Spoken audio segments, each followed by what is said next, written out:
Ladies and gentlemen, welcome to Wawasee High School for tonight's junior varsity girls basketball game. Let's meet the starters. First, for the visitors from Goshen High School. Number 3, Jaylee Hernandez. Number 10, Mia Winship. Number 15, Janessa Brown. Number 25, Layla Evans. And number 35, Charlemagne Miller. The junior varsity is coached by Lauren Weldy. And now, here's the starters for the Wawasee junior varsity. Number 10, Audra Weaver. Number 20, Aowen Fuller. Number 30, Brielle Poucher. Number 32, Jocelyn Dutchita. And number 42, Scarlett Hardy. The JV Warriors are coached by Trent Beer. Tonight's officials are Craig Alabach and Martin Klemek.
Two points for Evans.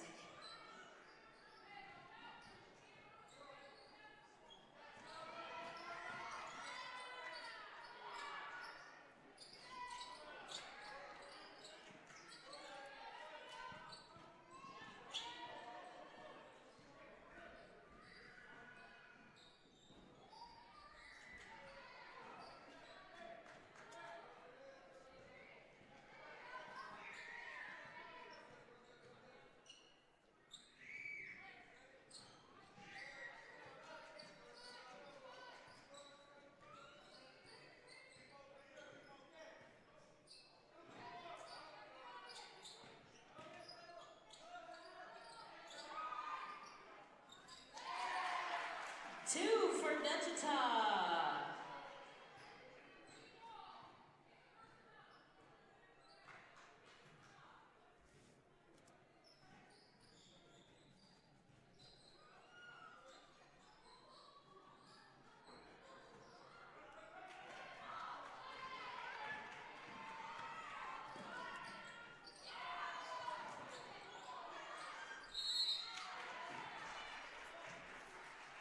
Scarlett Hardy will head to the line to shoot 2. Fouls on number 35, Miller, her first. Teams first.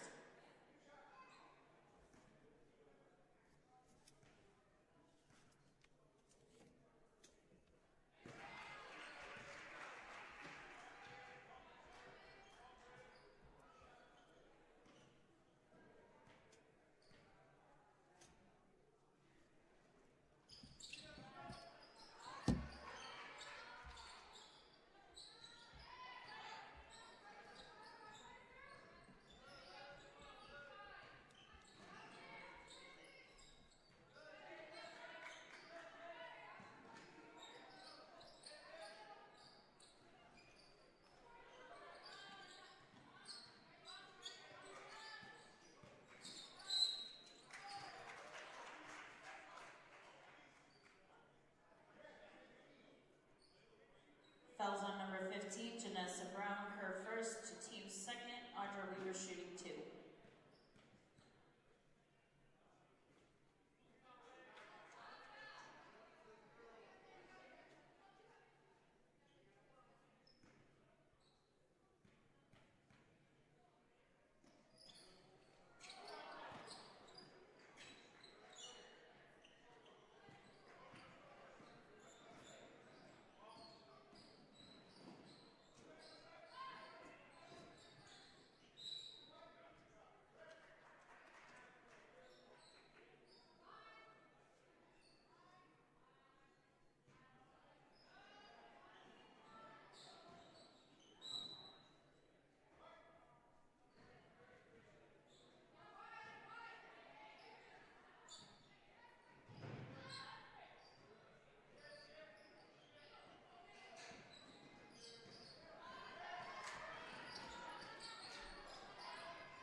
Fouls on number 25, Evans, her first, team's third.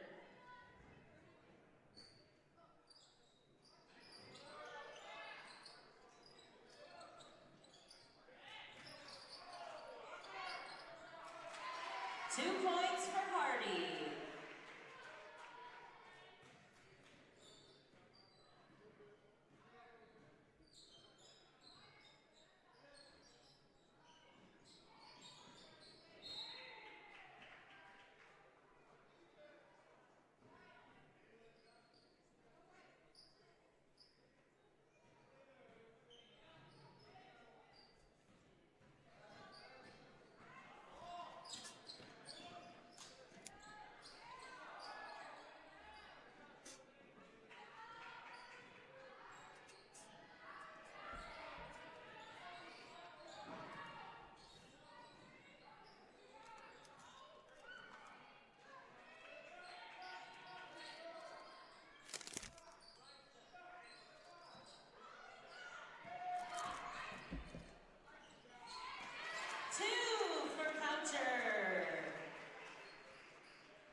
In for Goshen is number 24, Azaret Cardenas.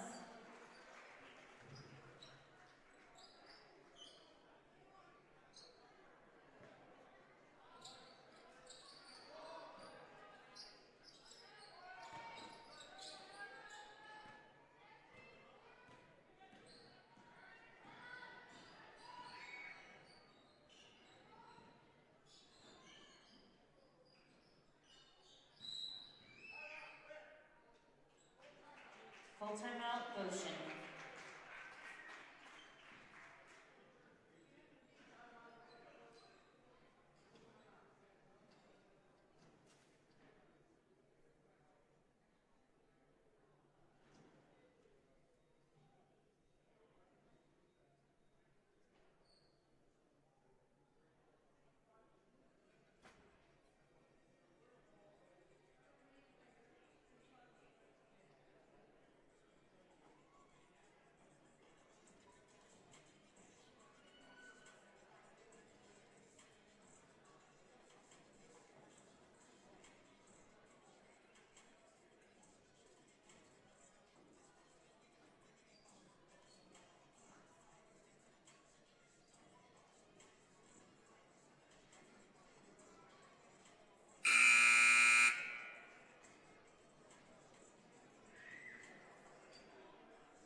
Warriors is number 14, Balin Likens.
Hardy to the line to shoot 2.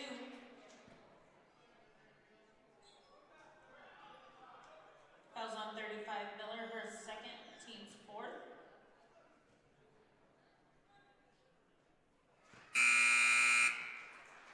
Number 25, Layla Evans, checks in for the Red Hawks.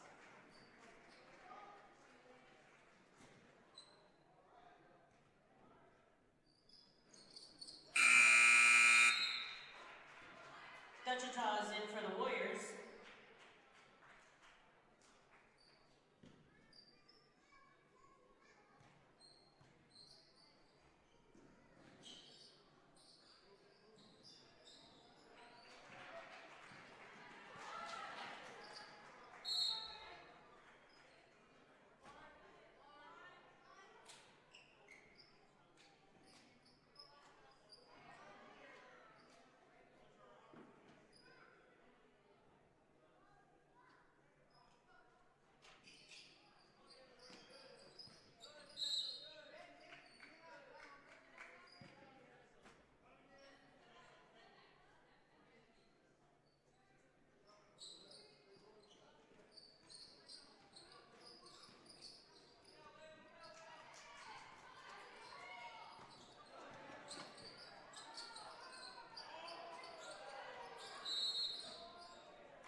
Checking in for the Warriors, number 10, Audra Weaver.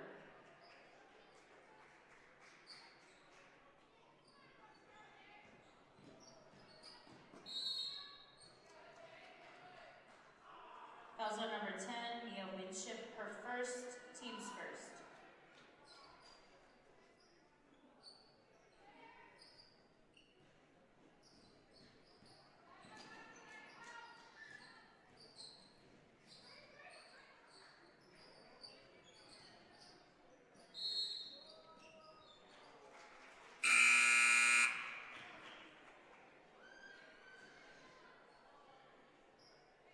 Checking in for the Red Hawks is Chavoyo Lopez.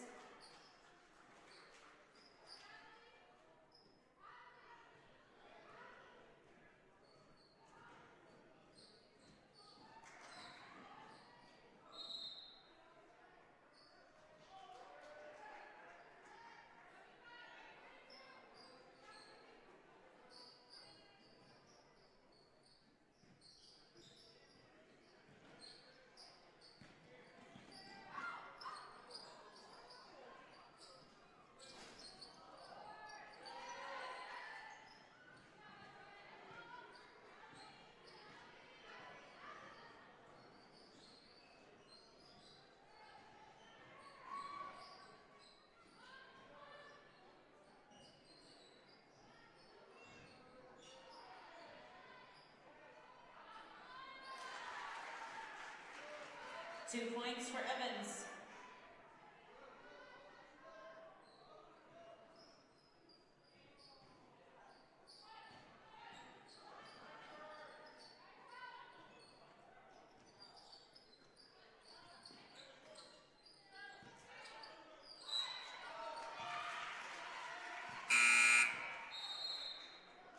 Brielle Pelcher checking in for the Warriors.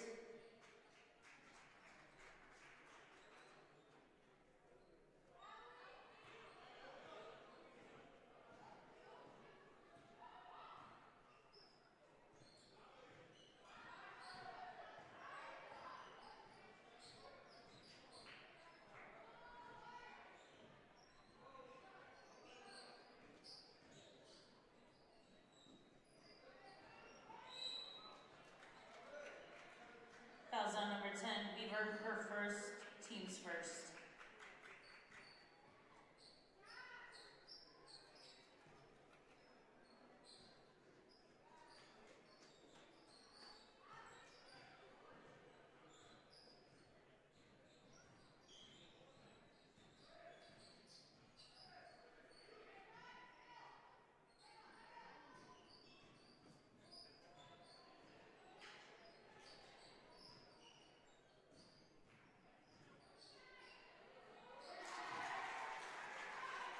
Hernandez for 2.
Timeout Wawasee. Checking in for the Warriors, Aowen Fuller.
Wichita's checking in for the Warriors.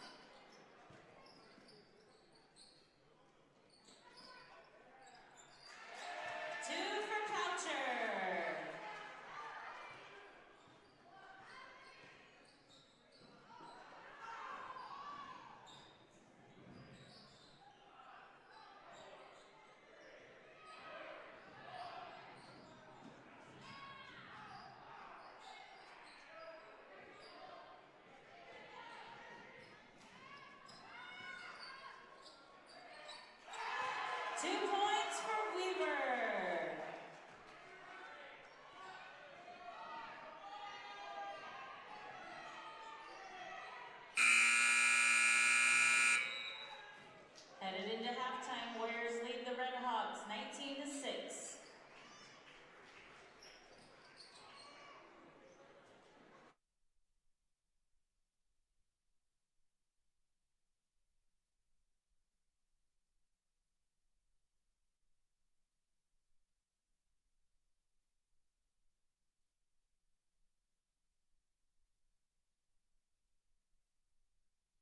It's time for the Commissioner's Corner, an exclusive weekly conversation about Indiana high school sports with the Commissioner of the IHSAA, Paul Neidig. Now for an up-to-the-minute report about what's happening in the constantly changing world of high school sports, here's Coach Bob Lovell with Commissioner Paul Neidig. Welcome back, everyone. I'm Bob Lovell. This is our weekly conversation with the Commissioner of the IHSAA, Paul Neidig. And Commissioner, glad to have you back. It's holiday time, it's basketball time, and we are in hoops full swing right now. We are, Coach. It's you can go to a game any night of the week in your area right now with our ladies and our young men playing. There's just so many opportunities to go out and watch your local team play throughout this, and it even gets better as we move into the holidays. School shut down here and a little break, and all kinds of opportunities to watch girls and boys basketball across the state or anything. Wrestling, girls wrestling, boys swimming, girls swimming. All those opportunities are out there to go out and support kids within your community. Before we talk more about basketball, you just closed the books on an incredibly successful fall sports season around the state for the IHSAA. Attendance figures are great. Everything, by all appearances, you had a fantastic fall season. Yeah, we did. I mean, first of all, a big shout out to our partners across the board, and especially the Colts, the Indianapolis Colts, and our friends at Lucas Oil Stadium, because we just had a football tournament that was really, really good from beginning to the end, and we had over 40,000 people show up last Thanksgiving weekend to watch high school football, and so that's really a great number for us, and it just shows us that community still matters. People still want to come out and see, but we can go all the way to our soccer tournament. Had great numbers. Our cross-country tournament, the Laverne Gibson state finals weekend, had great numbers. And again, people are just they still love going to watch high school sports, and we're so appreciative of that. And I look at it as a treasure for our state, because I want to make sure that we always provide an opportunity for kids to learn and grow in an education-based athletic system, but give the fans something to come out and support also. Easy for a guy like me who's a lifelong Hoosier to say this, but nobody does it like we do with high school sports. There's not a state in the country that does what we do nearly as well as we do. This is without any data. This is just a personal feeling, I'm sure, what you share. That's absolutely right, Coach. I share exactly those sentiments. It is special here. Paul Neidig with us, the commissioner of the IHSAA. All right, we got winter sports going on. We're talking about basketball, a lot of things going on out there, a lot of tournament, one-day events, those kinds of things.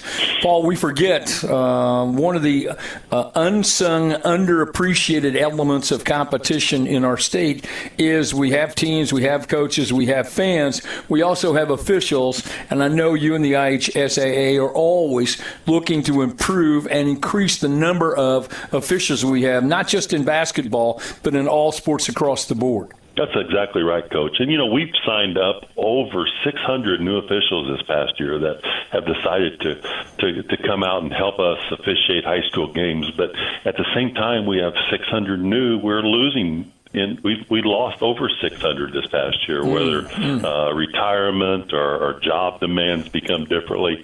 So it's so important for us to always replenish the number of officials that we have in the state. And I think it's just such a great opportunity. And, if you grew up loving the game and playing the game and you still want to be part of the game, and officiating or being an official is a great way to do that. And, one thing that I love is the camaraderie that groups of officials have, whether through their associations.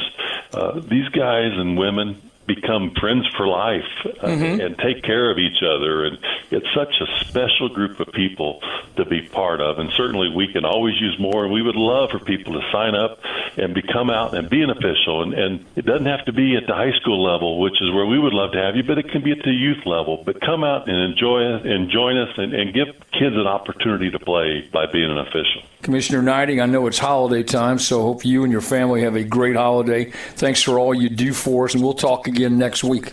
Thanks, Coach. I always look forward to our conversations and appreciate everything you do. Thanks for listening to The Commissioner's Corner with IHSAA Commissioner Paul Neidig and Coach Bob Lovell. And thank you for your continued support of the high schools in your community.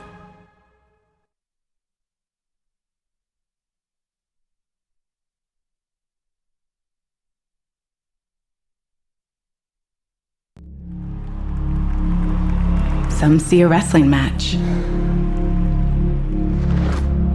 We see a 6-minute lesson in grit.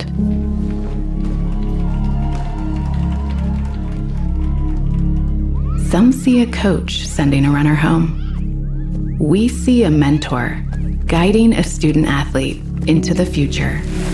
Proud to keep education in front of athletics since 1903.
Some see a volleyball match. We see a student athlete learning how to be poised under pressure.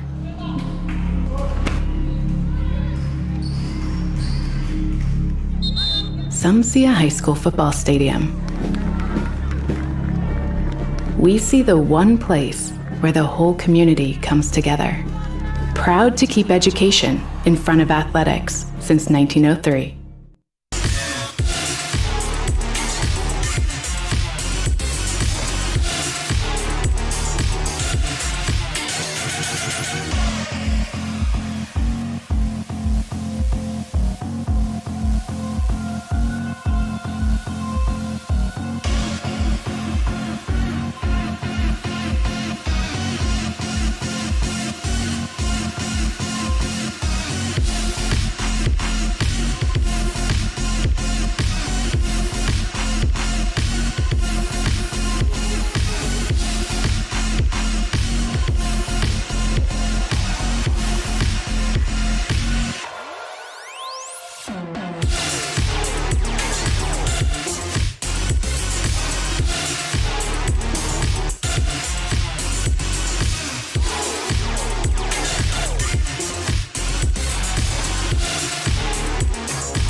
number 25, Evans, her second, team's first.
Number 5, Crystal Zabato in for the Red Hawks.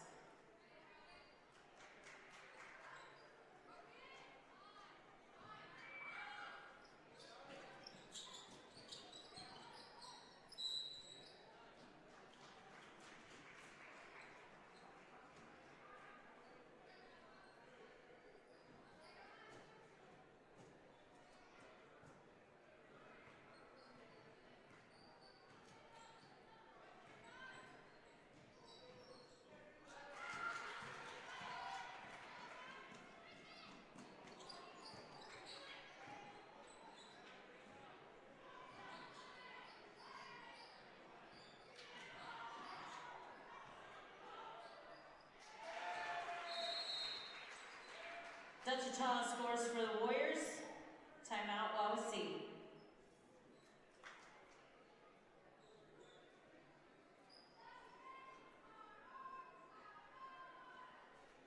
Number 14, Balin Likens will be in for the Warriors.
Fouls on number 25, Evans, her third, team second.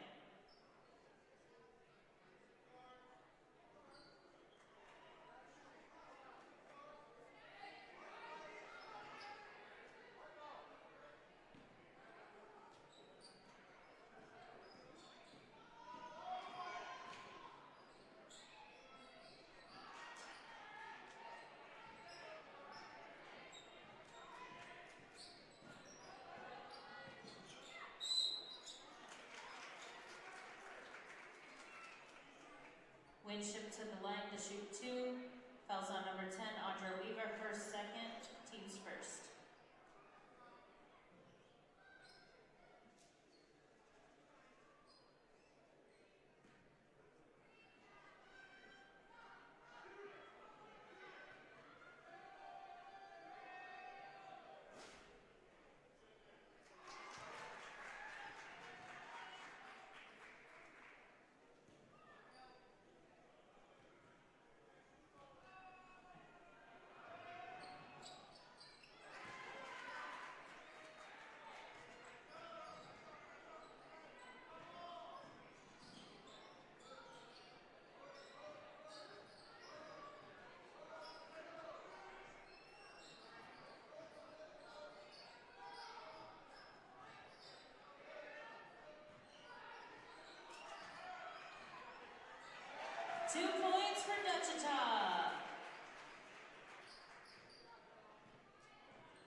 Hardy's in for the Warriors, Cardenas and Hernandez are in for the Red Hawks.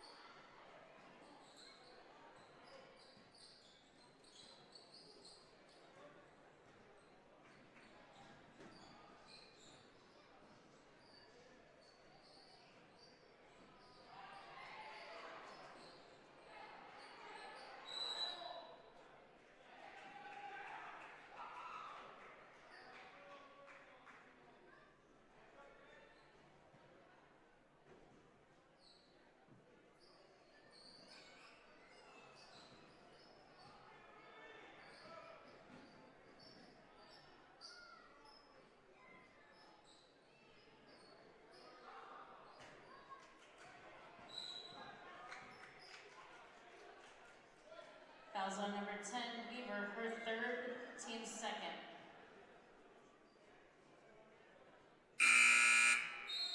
Dutchitaw is checking in for the Warriors.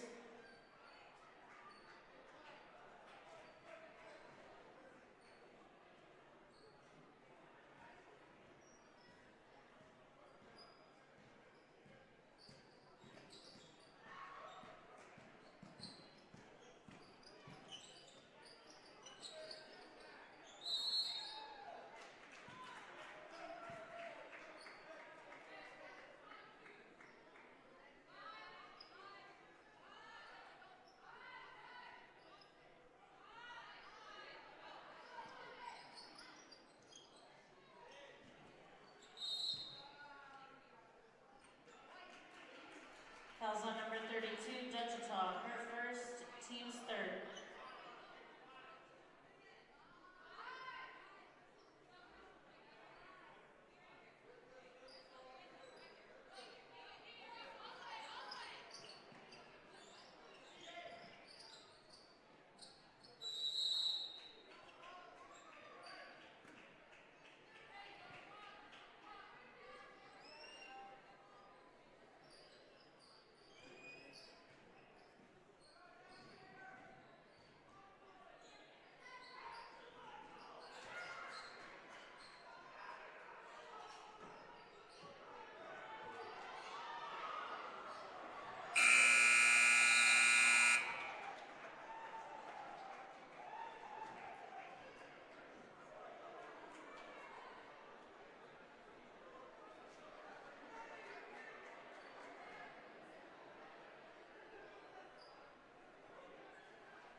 And for the Red Hawks, number 5, Savato.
Fouls on Coucher, her first, team's first.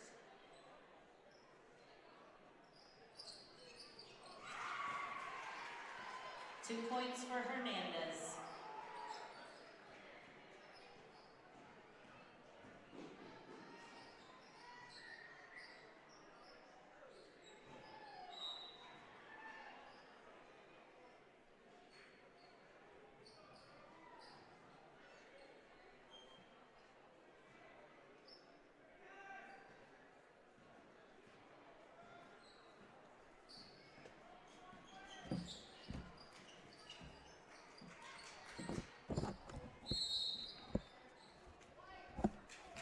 Fouls on number 4, Taylor Tom, her first, team's second.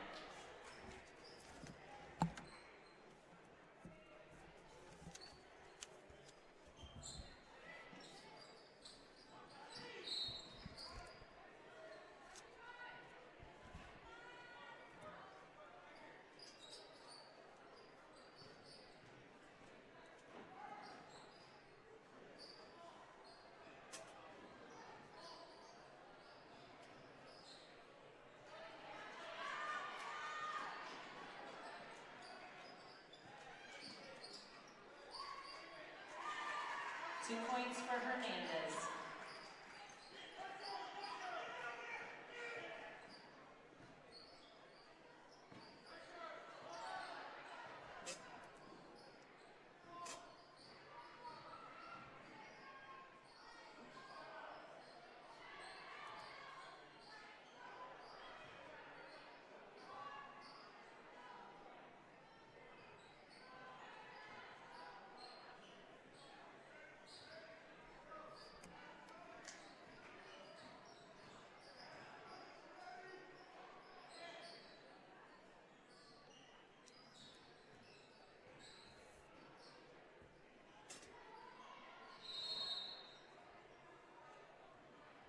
Timeout Warriors.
Fouls on number 15, Janessa Brown, her second, team's first.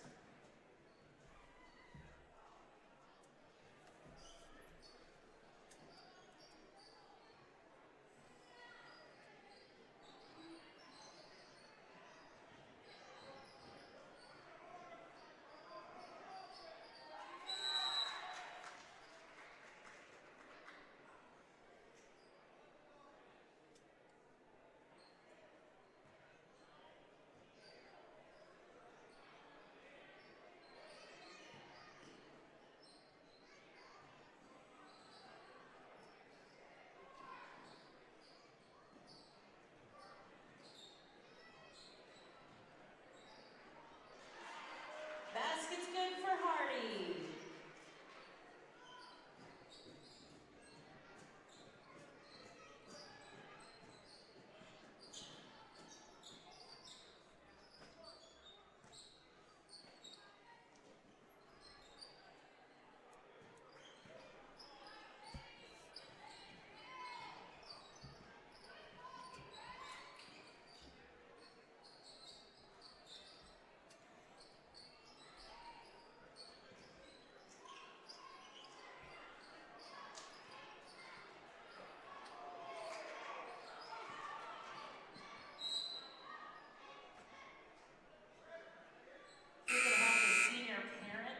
Head out to the Brickyard in preparation for senior night, please. Likens is in for the Warriors.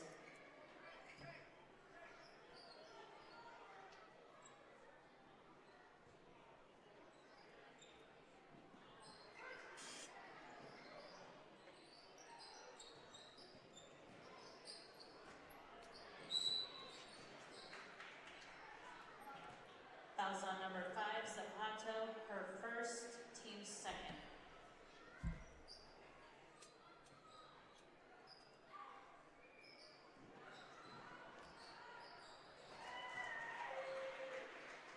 Likens for 2.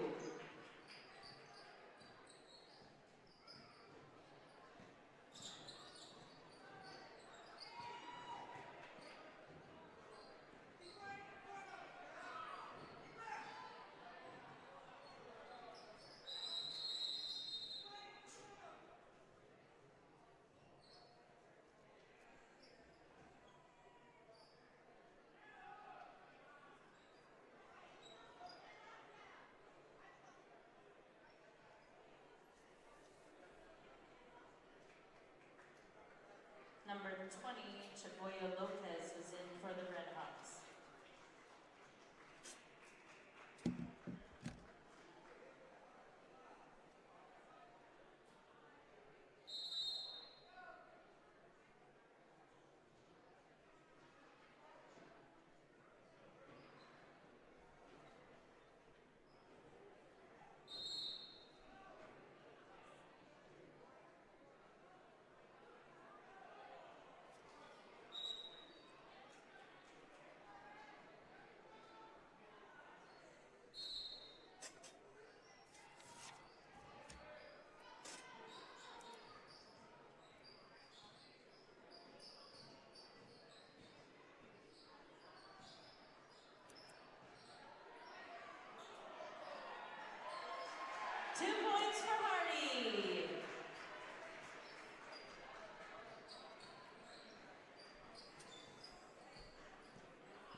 2 points for Weaver.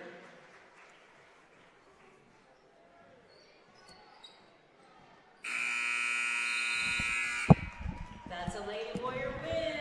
Warriors win 37-12.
It's time for Wawasee Lady Warrior Basketball on CPG-TV and the IHSAA Champions Network.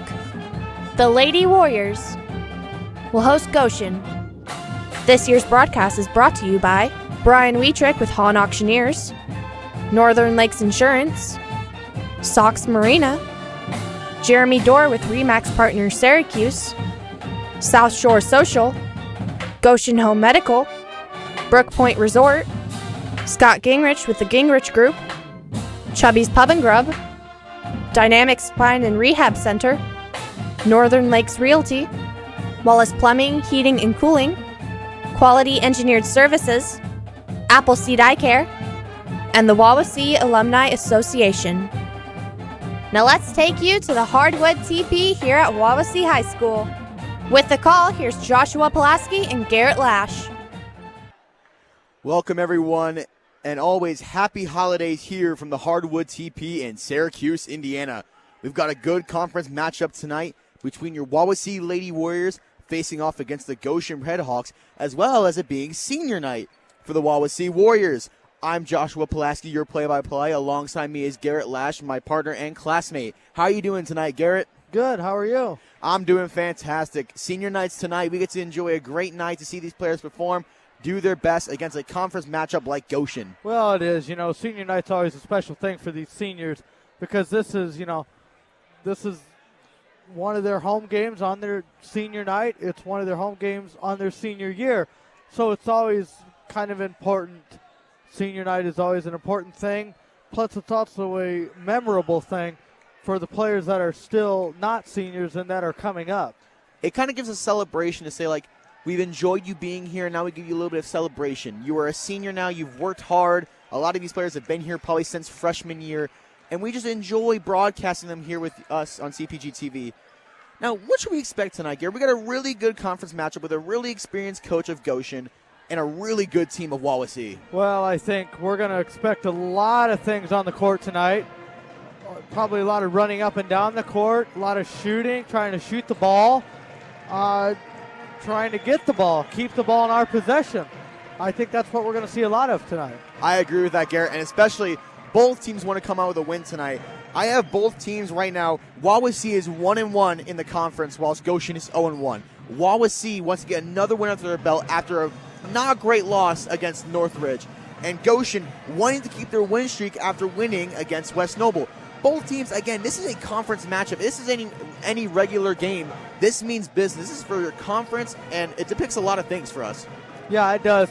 And, with both teams, it's a conference game tonight. Both teams want to have a win, but I know Wawasee wants to get another win under their belt, especially on senior night. That'd feel good, I'm sure, for those seniors to get a win. Like you said. Now, to give some background information on both these teams, Wawasee Warriors are coming in tonight 8-2. They are so far on a losing streak against Northridge, losing 26-7. Not a great loss. That's not good, but, every year is different. Every year you have a new team every year. You have a new set of players. So they can get better. They just got to work for it. And whilst your Goshen team, they're 4-6 this year. They've been doing pretty well on and off with wins and losses, coming off their closest win against West Noble, 25-19. I mean, you got to give the credit to West Noble. I mean, we broadcast for them, and they're a very young team, a very young team against a very experienced Wawasee, and they put up a good fight against this Goshen team. Yeah, I know they did. When they were here, we broadcasted that game. Coach Holliday, she told us in her keys was, just get a win under our belt, and Wawasee ended up winning that game. But I think it was a good experience for those young girls coming up. Absolutely, Garrett. Well, stick around, because up next we'll have an interview with Coach Gilreath on CPG-TV and the IHSAA Champions Network. Wawasee Warrior Basketball is brought to you in part by Brian Wheatrick with Hahn Auctioneers in Napanee, offering real estate auctions, personal property auctions, and appraisal for over 30 years. Brian Wheatrick with Hahn Auctioneers at 1203 East Market Street in Napanee, serving northern Indiana and southern Michigan. 574-268-4940 and online at hahnrealtyandauction.com. Wawasee Warrior Basketball is brought to you in part by Northern Lakes Insurance in Syracuse, offering a wide variety of consumer and business insurance with group health plans. Northern Lakes Insurance behind McDonald's at 201 East Palm Drive in Syracuse, 574-457-5931, and online at northernlakesinsurance.com. Wawasee Warrior Basketball is powered by Sox Marina, servicing all the area lakes for over 60 years, offering Viaggio and Trifecta pontoons and smoker craft fishing boats, all powered by Mercury and Tohatsu outboards, and a line of XL hunting boats powered by Mud Buddy surface drive motors. Sox Marina on Webster and Barbie Lakes, or online at soxmarina.com. Wawasee Warrior Basketball is brought to you in part by Jeremy Dorr at RE/MAX Partners in Syracuse, offering a full complement of real estate services, specializing in working with buyers and sellers of residential properties. Jeremy Dorr at RE/MAX Partners, 300 South Huntington Street in Syracuse, 574-518-0492, and online at jeremydorr.com. Wawasee Warrior Basketball is brought to you in part by South Shore Social at 10601 North State Road 13, Syracuse, offering an entertainment and dining experience featuring golf and multi-sport simulators, darts, shuffleboard, elevated cuisine, and handcrafted cocktails, including a martini and bourbon lounge. South Shore Social, just north of Wawasee Middle School, 574-337-3131, and online at southshoresocial.net. Now back to Lady Warrior Basketball on CPG-TV and the IHSAA Champions Network. Welcome back to Wawasee High School here in the Hardwood TP, where your Wawasee Lady Warriors are hosting the Goshen Redhawks. Earlier today, Wawasee student Reese Johnson had a chat with Coach Derek Gilreath about tonight's clash. With me tonight is Coach Derek Gilreath of the Wawasee Girls Varsity Basketball. Thank you for taking the time to chat about Lady Warrior basketball. The Warriors are 8-2 after a tough loss to Northridge. How do you keep the morality up into this game against Goshen, who is 4-6? Well, for us, we knew Northridge was going to be kind of an evaluation game for us to see, kind of where we're at as a team. Yes, being 8-1 was nice, but we know, our schedule is going to get tougher from that point out. And, we had said after our West Noble game, like, we'll really kind of know where we're at as a program after Northridge. And yes, we were missing McKenzie in that game, but we still, obviously know there's some things that we have to work on to get better as a program. So for us, it's just, taking it one day at a time and using that to learn and help us get better. Goshen coming in, they're a fairly young team compared to us, which I guess most teams are. But for them, it's a big game for me being, my former school. And I had some of those girls that are seniors and juniors this year. They were kind of my last JV team that I had over there. But also being senior night for us is just a good time to, recognize our seniors and really, get the rest of our conference season going by honoring our seniors and being ready to play tonight. To backpack off that, Goshen is the third conference game this year, and it is senior night, like you said. How do you express the importance of this game to keep focused during this game to your team? Well, for us, we talk all the time, like every game is the most important game. Today it's another conference game, but it's, we need to approach it like we would any other game. And yes, they're 4-6, but I think they're a little bit better than what their record is. They've had some injuries throughout the season as well. They're a tough team to score against with the way that they run their zone. And we know that, and it's just, being locked in on what we do so we don't, take anybody lightly, so to speak, but we also don't want to put too much pressure. Just the fact that it's a conference game, we want to approach every game with the same mindset. So having that loss earlier in the week, how do you think that affects the game as a whole, coming into like a loss, trying to backpack and not like struggle or like keep it rolling after a loss? Well, like I said, I think it's just a good learning opportunity for us. We found some things that we realized that we, haven't necessarily been emphasizing enough in practices, and just let us know, we got to continue working on things, and we need everybody to step up because, like I said, we were missing McKenzie that game. The game before against Elkhart Christian, we were missing Olivia. We're missing some different players here and there. We need girls to be able to step up and fill some roles for us, because we're going to need them throughout the rest of the season. So just, like I said, just learning from that game and figuring out what we need to continue to grow in. Lastly, what are your keys to the game tonight? For us, I think we need to keep the ball out of the post. They have Taryn Hill's a good-sized post player for them, and she finishes well when she gets it in there. But also not just on post feeds, but Ava Yordy is their leading scorer, and a freshman, Suann Watt, both, kind of help out of the scoring column, and they're pretty much most of their points come at the rim off the drive and things like that. So keeping the ball out of the post, just, both with the dribble and with post feeds. And then, rebounding is always a key for us. We've struggled the last few years, and this season, just, being consistent with our rebounding. And then for us, we need to, pressure defense the way we normally do, but be able to pressure without fouling and use that to turn our defense into offense. Well, thank you for having a chance to talk with us about Lady Warrior basketball. Good luck tonight. Thank you. We'll be back with more Lady Warrior basketball on CPG-TV and the IHSAA Champions Network. Wawasee Warrior basketball is brought to you in part by Goshen Home Medical, offering CPAPs, respiratory supplies, and a full line of medical equipment with delivery for over 40 years. Goshen Home Medical at 1501 South Main Street in Goshen, 574-533-0626, and online at goshenhomemedical.com. Wawasee Warrior basketball is brought to you in part by Brook Point Resort in Syracuse, offering a family escape getaway featuring a family suite which sleeps up to 7 people, indoor heated saltwater pool, outdoor family cove activities, board games, pizza and pop for the first night. Brook Point Resort, just west of Burger King on Bowser Road in Syracuse, 574-457-4466, and online at brookpointresort.com.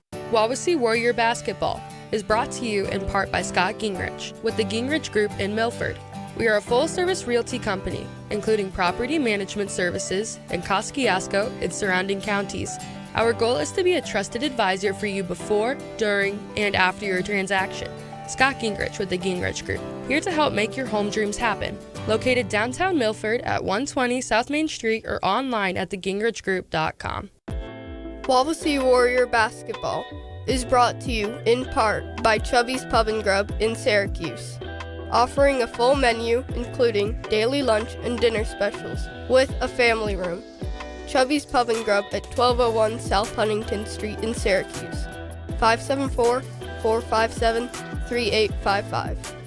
Wawasee Warrior Basketball is brought to you in part by Dynamic Spine and Rehab Center, 106 East Pickwick Drive in Syracuse, offering chiropractic, personal training, and rehab services that will get you back into the game. Dynamic Spine and Rehab Center, east of Dairy Queen in Syracuse, 574-457-7472, and online at dynamicspinesyracuse.com. Now back to Lady Warrior Basketball on CPG-TV and the IHSAA Champions Network. Glad to have you back here at Wawasee High School, where the Lady Warriors are up against the Goshen Redhawks. We got about 8 minutes before this matchup begins, and Garrett, I want to talk about some past results of these last teams. So let's go first with Wawasee. Wawasee last played Northridge. At halftime, they were down 16-48. Not a great way to start and end the half, and then going to 26-70. Not a great result there. Not a great result there at all. Nope. As for field goal percentage, they only hit 11 for 31, which is about 35%. Not what Gilreath likes to see. Gilreath loves to see higher shot percentage, higher percentage in total. Only 35% is not what you want to see. No, that's not what you want to see with a team. You want to see a little lower. You know, you want to see that your team's doing well, and that's just not, obviously you said Gilreath doesn't want to see him there, but if they keep trying, they can get better. They can get out of that hole that they're in. And like Gilreath mentioned in his interview, Hackelman was out last game. She had some inflammation in her elbow that got her out. And tonight's game, she's wearing compressed sleeve to believe on her right arm. So she's still dealing with this inflation injury, but at least it's happy to see her back on the court against this conference matchup. Yeah, it's always good to see your players back after an injury. It's kind of like when you have a player that has an injury, it's kind of like a missing part to a puzzle, a piece of a puzzle. That player's not there, so you have to fill their spot, but that piece of the puzzle's not there. But tonight, that piece of the puzzle is now in, so she's back and ready to play. She is back, but it seems like she's a little damaged, so hopefully it doesn't affect her much. Now, Garrett, would you like to recap the last game for Goshen? Yeah, Goshen's last game was against West Noble. They were up 14-12 at halftime. They ended up winning 25-19. They are 8-28 with a 29% field goal. That is the team. They shot 7 for 17, 41%. Avery Yordy shot 50%. She's 6 for 12. Taryn Hill shot 6 points. Great performance by that team, especially by those two players right there, Ava Yordy and Taryn Hill. Coach did mention that these are the players that they're looking out for. Ava Yordy, 50% of the field, 6 for 12. Great performance by her, and Taryn going getting 6 points. That still is very beneficial for that team. Yeah, no, that's a very important part, and they could show that tonight, too, if they want to win this game bad enough. Absolutely. Now, this series between this team, Wawasee is behind 3-7 since 2014. Wawasee last won their matchup. They've won the last 2 of 7 games since 2017. So Wawasee's kind of on an upwards climb against this team.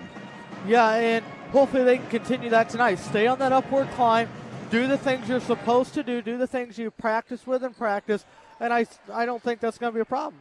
And lastly, the averages. The Wawasee Lady Warriors have averaged about 45 points per game, only allowing 37.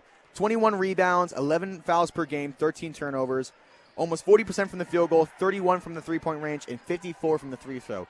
Having over 500 in the free throws is amazing for this team, because free throws, even though people think it's just a pointless 1 or 2 points, it could make a difference in any sort of scenario, in any sort of game. Well, yeah, and if you look down here at Goshen, I mean, their free throw is 52%. So, if you think about it, it's not far off. Not far off at all. And it's, again, it sometimes matters of the free throws. So you got to just kind of bear with him, like, all right, we got to be good at the free throws, because this can make or break our game. Yeah. Well, we got about 4 minutes before the match begins, and when we get back, we'll have the national anthem, go over a little bit of extra things, and then we'll get right into the action here on CPG-TV and the IHSAA Champions Network. Hi, this is Vince Beasley. Wawasee Warrior Basketball is brought to you in part by Northern Lakes Realty. We are a full-service realty company helping you buy and sell homes, as well as assisting you in any other real estate needs. Northern Lakes Realty has a hometown realty team ready to serve you. We are located across from Pickwick Theater in Uptown Syracuse. 574-457-2880 or online at nlrealtyllc.com. Wawasee Warrior Basketball is brought to you in part by Wallace Plumbing, Heating, and Cooling in Syracuse. They can help the residential or commercial customer with in-floor heat systems, high-efficiency tankless water heaters, lift stations, sewer connections, septic services, and well repair. Wallace Plumbing, Heating, and Cooling in Syracuse. 574-457-9313 and online at wallacephc.com. Wawasee Warrior Basketball is brought to you in part by Quality Engineered Services in Syracuse. Manufacturing dash assemblies and wiring harnesses, primarily supporting OEM boat manufacturers and other products including marine, bus, automotive, and more since 2017. Quality Engineered Services at 1101 North Indiana Avenue in Syracuse. 574-457-3988 and online at theqes.com. Wawasee Warrior Basketball is brought to you in part by Appleseed Eye Care in Syracuse, offering eye care from local optometrists, which include routine vision care, diagnosis and treatment of eye diseases, and emergency eye care. They offer both budget-friendly glasses and designer eyewear with advanced lens technology and contact lenses. Appleseed Eye Care at 612 South Huntington Street in Syracuse, 574-457-4476, and online at appleseedeyecare.com. Wawasee Warrior Basketball is brought to you in part by the Wawasee Alumni Association. If you haven't heard, the Wawasee Alumni Association is working hard to raise money and to bring together alumni, parents, and supporters to build pride and community around all things Wawasee. This includes free student admission to sports and performing arts events, free leather jackets, team building activities, scholarships, and more. Find them on Facebook or email them for more information at wawaseealum@gmail.com. Now back to Lady Warrior Basketball on CPG-TV and the IHSAA Champions Network. And one last time, welcome back to Wawasee High School, where the Lady Warriors are soon to tip off against the Goshen Redhawks. Now, Garrett, before we start, let's get into those keys before this match begins for Goshen. Yeah, the keys for the Goshen Redhawks tonight are limit turnovers, limit second chance opportunities, take control of what we can. Now, I like about the limit turnovers. They've been pretty turnover-ish. I don't know how to say the word, but they've been giving a lot of turnovers recently. 22 turnovers averaging. That's not what you want to see compared to Wawasee's 13. No, that's not what you want to see at all. You want to keep the turnovers down. You want to try to keep the ball in your possession as long and as much as you can. Now, limit second chance opportunities. I mean, this is a crucial thing. Like we said, free throws and second chance opportunities. If you can get that ball under the basket and get another point right there, it doesn't matter. You get a score right there and then, and you can get right to it. Well, I like what he said here. Take control of what we can. What we can control as a team. We can't control the Warriors. What can we as the Goshen Redhawks control? And that, I think, could play a vital point in tonight's game. Absolutely. For the Wawasee Warriors, their keys to the game are pressure without fouling, keeping the ball out of the post and turning defense into offense. Some of these we've seen in past games, especially turning defense into offense, trying to get right back to it and get back on offense so they can get scoring more points, and especially pressure without fouling. That they've been, again, 11 fouls per game, not a lot, but still a pretty crucial thing if you have a lot of seniors on your team. Yeah, it's very important, especially with the amount of seniors that the Warriors have. Now, as the national anthem is going to begin, before it begins, Garrett, can we do the starters real quick? Yeah, I can. Guard, number 5, Ava Yordi. Number 11, a forward, Soren Revere. Guard, number 15, Suanne Watt. Guard, number 21, Yesa Medea. And number 22, a forward, Taryn Hill. Now, before we do the Wawasee starters, we were going to do the national anthem, which Garrett, like we've said multiple times, one of the best things here at the game. Now, as the PA announcer announces the game. Fans, and welcome to the Hardwood TP. Tonight's varsity game features the Goshen Redhawks against your Wawasee Warriors. Before we meet the teams, please stand, and gentlemen, remove your caps for the playing of our national anthem.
Great performance by the band, directed by Mr. Palicki, the marching band director as well. A great guy to talk to, an amazing guy to learn about band, honestly. Yeah, he's got a lot of knowledge in his profession. Now, for your starters for the Wawasee Warriors, number 4, Lucy Wilkinson. Number 10, Mackenzie Hackelman. Number 23, Ava Couture. Number 30, Molly Beer. And number 32, Olivia Horn. Great starting lineup. I believe we've seen the starting lineup all year except last night when Hackelman was out. But now she is back, and she's proved to do dominance. Yeah. As now we get to witness the presentation by the Wawasee Lady Warriors. Garrett, what do you think about this presentation? I think it's really cool. I think it's a good design by the people who made it. I think it shows what Wawasee Warriors, what Wawasee High School athletics is. It seems to be that the seniors are now on the court to introduce the starters. I mean, as we mentioned before, it is senior night here for the Lady Warriors. And I believe that also the theme for tonight is Pink Out. A pretty cool theme for senior night. Yeah, it is. To show, it's important to show your love and your thankfulness for the seniors that have played. Now, Garrett, I got asked this question when I did football broadcasting. What are your thoughts about senior night? Like, just give me your general thoughts, because we are only juniors, so we get to experience this next year as we broadcast and as we do sports. What are your thoughts on senior night? I think senior night is very important. I think, it is a way to thank the players that have played all 4 years of high school or during high school, and also the hard work that they put in, because it's not easy being here every night for practice or during a game, or a lot of people manage other sports, play other sports, and it's not easy. It's hard work. So it's just a way to thank them. I love that, Garrett. And once again, thank you for tuning in as we get to soon start this game. I'm Joshua. This is Garrett. We're excited to broadcast this for you tonight as starting lineup is being announced for the Wawasee Warriors.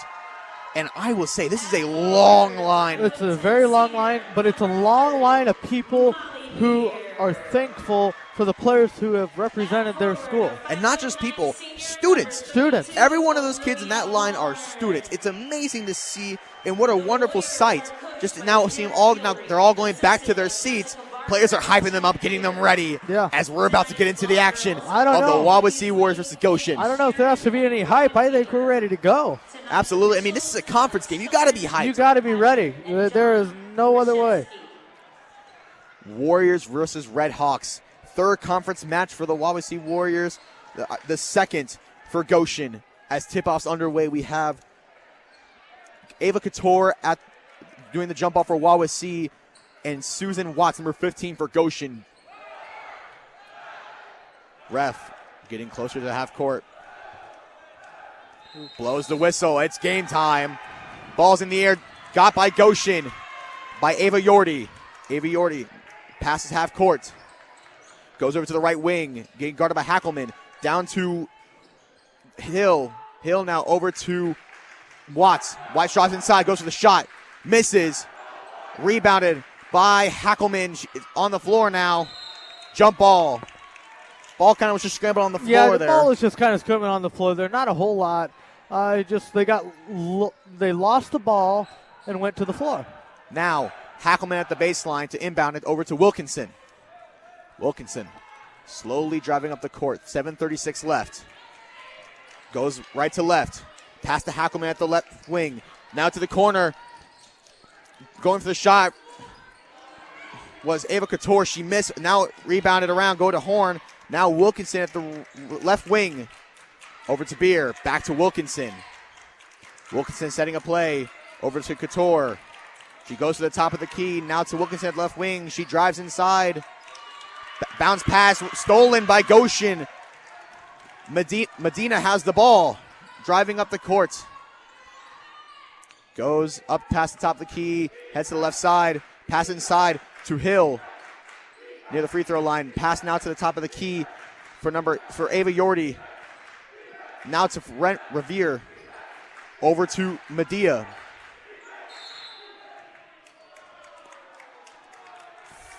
Foul on Molly Beer, her first. Her first foul. Her first foul for Molly Beer. First for the team. I didn't see what that was. Not sure. Goshen to inbound. Now stolen by Wawasee. Great steal by Couture as she's driving up the court with people behind her. But Beer's in the paint.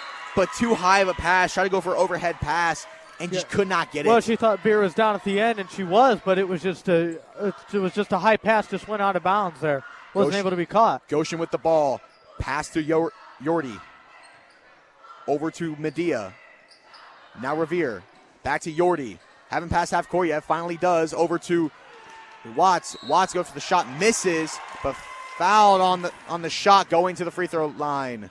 Yeah, she didn't elevate the ball up there high enough. She was a little short on that shot because kind of off to the side a little bit. First foul for Hackelman. Second foul for the Wawasee Warriors as Watts is at the free throw line. Her first. Misses. She's 34% from the free throws, so I mean, you got to give her some credit, but yeah, you do. I mean, hoping to improve that. You can see she's been to the free throw line before. Her second misses as well. Rebounded by Goshen, but now Wawasee has the ball. Steal. Jump ball going Wawasee's way. Jump ball. Going Goshen's way. Goshen's way, and we see here that Watts, she lost the ball and it went into Wawasee's hands, and Wawasee ended up losing the ball. High pass swatted away by Beer, getting up in the air and swatting it back out of bounds. Touched last by Goshen, now Wawasee's ball. She really jumped up there and swatted that ball down, saving it from the scores table. Hackelman passed it to Wilkinson. Wilkinson setting up a play. Going around, gets a screen from Horn. Now over to Couture, to Hackelman in the corner. Pass to Horn in the paint. She goes for the drive. Misses, bouncing all around the rim. Barely made that. Still 0-0, 6 minutes left in the first period. Medea with the ball now. Gets a screen from Hill. Tries to drive inside. Passes back out to the corner to Watts. Traveling on Goshen. Yeah, Watts held the ball just a little bit too long. It ended up being a travel. She should have dribbled the ball and kept the rotation going. Now, Wilkinson with the ball. She's driving down the court. Over to Couture. Back to Wilkinson. Hackelman in the corner. Stolen by Goshen. Medea with the ball, trying to figure out what to do. Passes up to Yordi. Yordi at the right wing. Now to the right corner, gained double covered. Over to Hill. Hill at the right wing. Passes inside, but pass gets knocked out. Going Wawasee's way. Well, sorry about that. Yordi wasn't in line for that pass. She was off to the side a little bit. Now, what I was going to say is Medina has stolen the ball a lot tonight for her Red Hawk team. Wilkinson with the ball. Over to Hackelman. Now to Beer. To Couture. Inside to Horn. She drives inside. Had a foul. Fouls on Fouls on number 22. number 22. Hill for Goshen. Hill. Hill's first foul. First for the team. For the Red Hawks, number 32, Christina Lynn. In for the Red Hawks, number 32, Christina Lynn, forward, senior. Hackelman inbounding to Horn. Hackelman in the corner. Couture at the top of the key to Wilkinson on the far side. Wilkinson now at the top of the key. Looking for a pass, finds Beer. Rotating around to Couture. Couture still at the top of the keys. Hackelman way over to Wilkinson at the right wing, left wing. Wilkinson, Wawasee trying to get a play off here, trying to get some points on the board. 4:40 left. Now to Hackelman in the corner for the three. Misses. Almost rebounded by Wawasee. Almost rebounded by Goshen. Both teams were very 15. close there. Both teams were ready for the ball when it come down. Goshen with the ball. Medea with the ball. Yordi now over to Revor. Back to Yordi. Smacked out by Beer, and my. She keeps smacking that ball, Beer trying to came stop right it. up there and smacked the ball, ran right into the scores table. She just didn't have a lot of control of the ball. Goshen with the ball. Passes in to Watt. Watt has half court. Looking for a pass. Hit out by Couture. Loses Nearly it. gets it, but goes out of bounds before she does. Yeah, she lost the ball there. It just rolled right out of her hands onto the floor. Couture tried to run over and grab it. Wasn't there in time. Goshen passes it in to Watt. She drives inside, but blocked by Couture. What a block. I'll tell you what, Wawasee has done a good job of blocking, getting the ball back tonight. Stealing the ball, blocking anything to not score on the board. 0-0, 4:0 late left in the first period. Wilkinson over to Hackelman. To Beer. Still haven't passed half court. Hackelman with the ball. Passes, but could not get past before the time. And now Goshen's ball. Not what you want to see. They just couldn't get past with Goshen's defense. No, they can't. And they just turned the ball over to Goshen, and now it's in Goshen's possessions. Now it's back to that key. Goshen has to control what they can. Goshen in the paint now, going for a shot. Misses. Ball's in the air. Rebounded over by Revor. Now passed all around to Yordi. Yordi setting up a play. Looking around. Pass to Revor. To Watts for the shot. Misses. Rebounded by Beer. Triple coverage. Hackelman with the ball to Wilkinson. Wilkinson driving up the court. Still no points. Wilkinson passes over to Couture for the three. Makes it in. First points on the board. 3-0. Wawasee leads. 3:20 left. I was just going to say we got 3:18 left in the quarter, and there was still no score, but here we go. Couture with a nice three-pointer. Goshen with the ball. Ball jamming around. Still on the floor. Got the ball by Hackelman. Jump ball going Wawasee's way. Hey, that's good, A lot of jump Whenever balls. we can get the ball.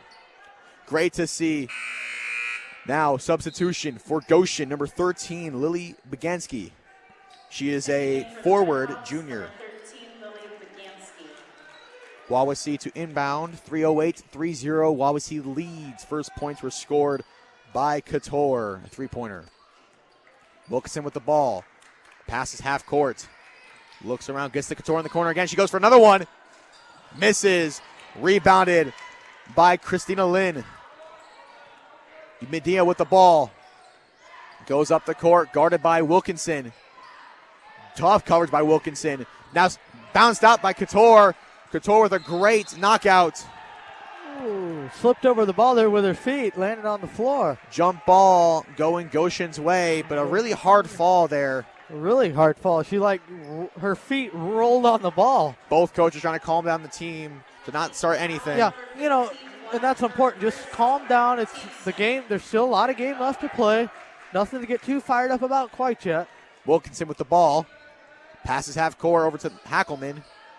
Hackelman to Couture. Couture at the top of the key. Now to Beer. To Wilkinson at the left wing. To Couture in the corner. Shoots the midi. And gets the swish midi. Wow, by Couture. She's done a really good job tonight. She's made 2 3-pointers tonight. I mean, what more can you ask? Stepping up for this team now, 5 points, 5-0. Wawasee leads, stolen by Wawasee. Hackelman drives in. She goes for it, misses, but goes to the free throw line. She kind of tripped as she went in to shoot that ball there on the side. Heavily blocked when she did. On the right side of the court there. 15 with the foul, Susanna Watts. Team's third foul. Her second foul, Hackelman at the free throw line. Her first, misses. Warriors now subbed in. One thing about the free throw line is just, calm down. It's all right. Just don't think about what's going on around you. Just think about what's in front of you. Subbed in for the Warriors, number 20, Kroll. Hackelman's second free throw is missed. Not what you want to. Not what you want to see. Hackelman is a 54% from the free throw line. Yeah, that's not what you want to see at all. I mean, that number should be down. Pass was intended to Goshen, but going around. Now Wilkinson with the ball. Over to Horn. She's on the right side. Pass inside to Hackelman, but ball bounced around. Hackelman still with the ball, but could not get it. Ooh. Mia Crease ended up with the ball. Travel. Not a travel, just balls were bouncing around. And just that's the third scramble on the floor tonight. A lot of scrambles tonight. A lot of scramble legs I see. Hackelman, pass from the baseline to Horn. Hand off to Hackelman. She drives inside, goes for something, but blocked by Hill. Hill came in there at the right time and blocked the ball. It came out of her hands, rolled right out. Red Hawks ball. Wawasee's ball. Oh, yeah. Passes it in to McCreary, but smacked out of bounds. Out again. Third time now going to the baseline. Hackelman just standing there at this point. 1:41 left, 5-0 Warriors lead. Got to get reset here. Hackelman to Wilkinson in the corner. She passes it over to Couture for the three. Misses. Going Goshen's way.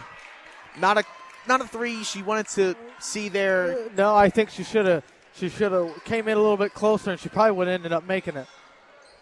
Yordi with the ball, passes to Medea, over to Biganski. Yordi with the ball, drives inside. Tough layup, could not get it through. Hill with a rebound. Doesn't get the second attempt.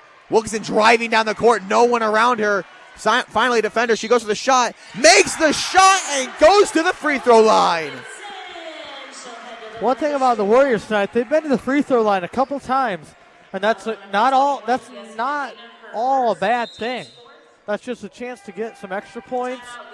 Timeout by Goshen, 30-second timeout. And Garrett, not a lot of scoring happened, a very, very competitive half in the first quarter. Well, you know what, though? It's still, like you said, it's still the first quarter. There's still a lot of game to be played yet. So there's nothing to be too concerned about here. There's still time for the Warriors to score. There's still time for the Red Hawks to score. So we'll just see. 7-0 at this first quarter, and 5 points scored by Couture, 2 by Wilkinson. Goshen cannot get on the board by this great defense by Wawasee, but Goshen equally behind with great defense of themselves, stealing the ball, stopping them in any sort of way, hoping they can get some points on the board themselves. Goshen's defense is really trying to do something here. 1:14 left in the first quarter. Everyone's getting back on the court for Wilkinson's free throws. She's 30% from the free throw line. Not a bad free throw percentage, wanting to improve on that. Yeah, just trying to get a little bit better, but that's not a bad number to be at. Now for Wilkinson's and one attempt. Whistle blown. Trying to get everything. Wilkinson shot. Goes in. Nice shot by Wilkinson, making a three-point play. 8-0, Wawasee leads. 1:13 left. Pass now to Medea. Over to Baginski. Tipped out by Couture. What great defensive effort by Couture tonight. Our defense tonight has been, wow, I'm impressed. Very impressed indeed. Now Medea with the ball. She's over by the right wing. Medea over to the left wing now. Medea looking for a pass. Finds one, almost loses it. Passed inside and missed shot, but goes to the free throw line. Number 13, Baganski, was the one for the shot. Now goes to free throw line. She had good intentions to make that shot. She just wasn't in the right position. She was under the basket more. Baganski's not the free throw line. She's 50% from the free throw. Wanting to get some points on the board tonight. Her first. Misses. Wanting to get another point on the board. Wanting to get 8 points on the board. Baganski. Her second. Goes in. Hey, good. 8-1. Wawasee leads with 52 seconds left. Wilkinson with the ball. Over to Hackelman. To Horn. Back to Hackelman. She passes half court. Looks to drive inside. Passes it to Kroll. But blocked by Hill. Kroll gets the rebound. Trying to go for a second attempt.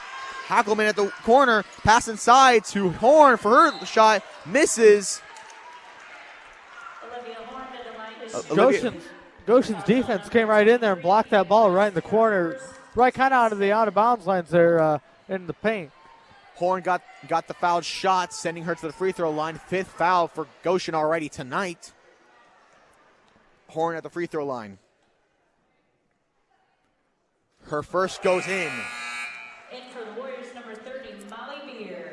Molly Beer's back in the game. Molly Beer's back in the game with Horn's second shot.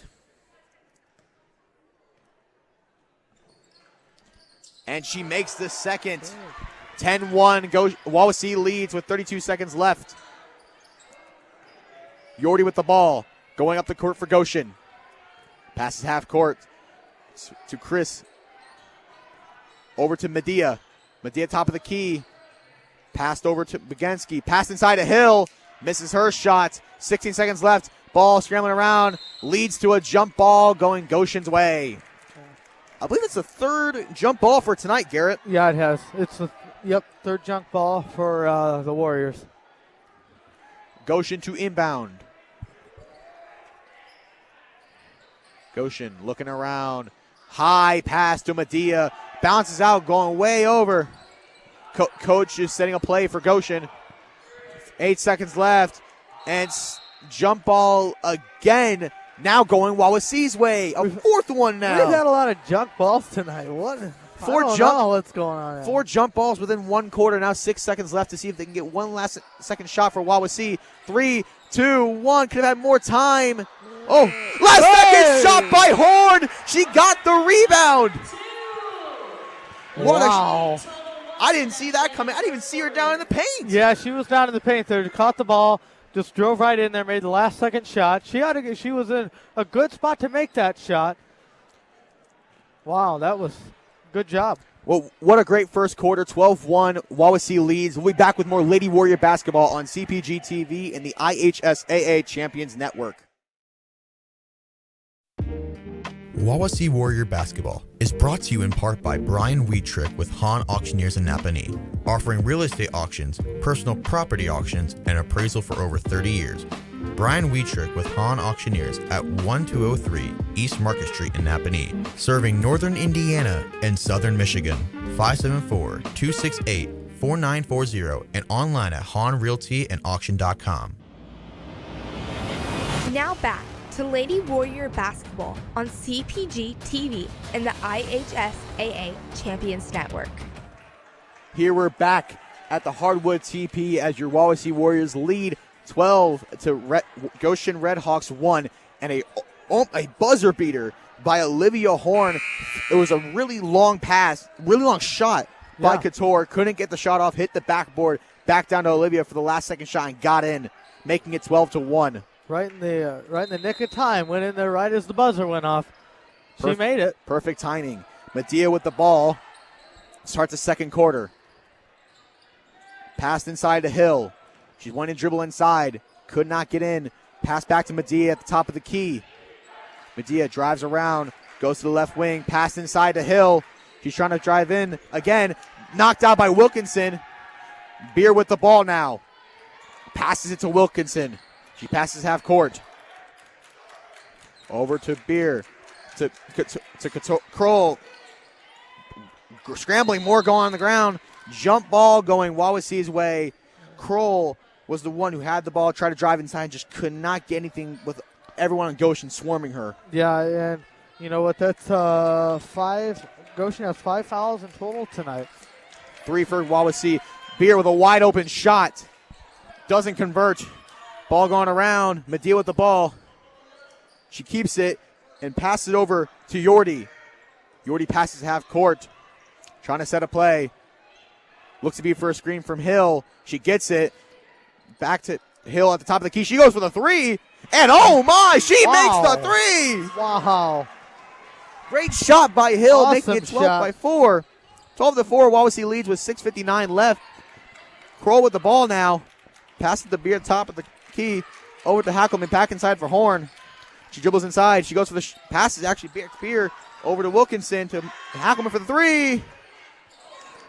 Does not convert. And ball bounced out of bounds. Wawasee's way. Hill trying to grasp the rebound, but just could not get it. No, she was on the floor there trying to hold on to the ball on the floor, and it rolled out of her hands and went out of bounds. Hackelman, pass inside to Beer. She goes for the shot, misses. Rebounded by Goshen by number 11, Revor. Yordi with the ball now, going up the court. Screen by Hill. Yordi passes over to Medea, into Hill at the top of the key. Back over to Christ. Stolen by Beer. She goes down the court. 2 on her and smacked out of bounds by Goshen. Number 5, Yordi with the smack out. Yeah, Beer was running down the side, and Yordi was on the outside. And when they come in together, Yordi put her hand out and knocked the ball out of Beer's hand, went out of bounds. Couture subbed in for the Wawasee Warriors. Pass to Wilkinson. She looks for an option, finds Kroll. Over to Beer. Top of the key to Wilkinson. She drives inside, pass to the right wing.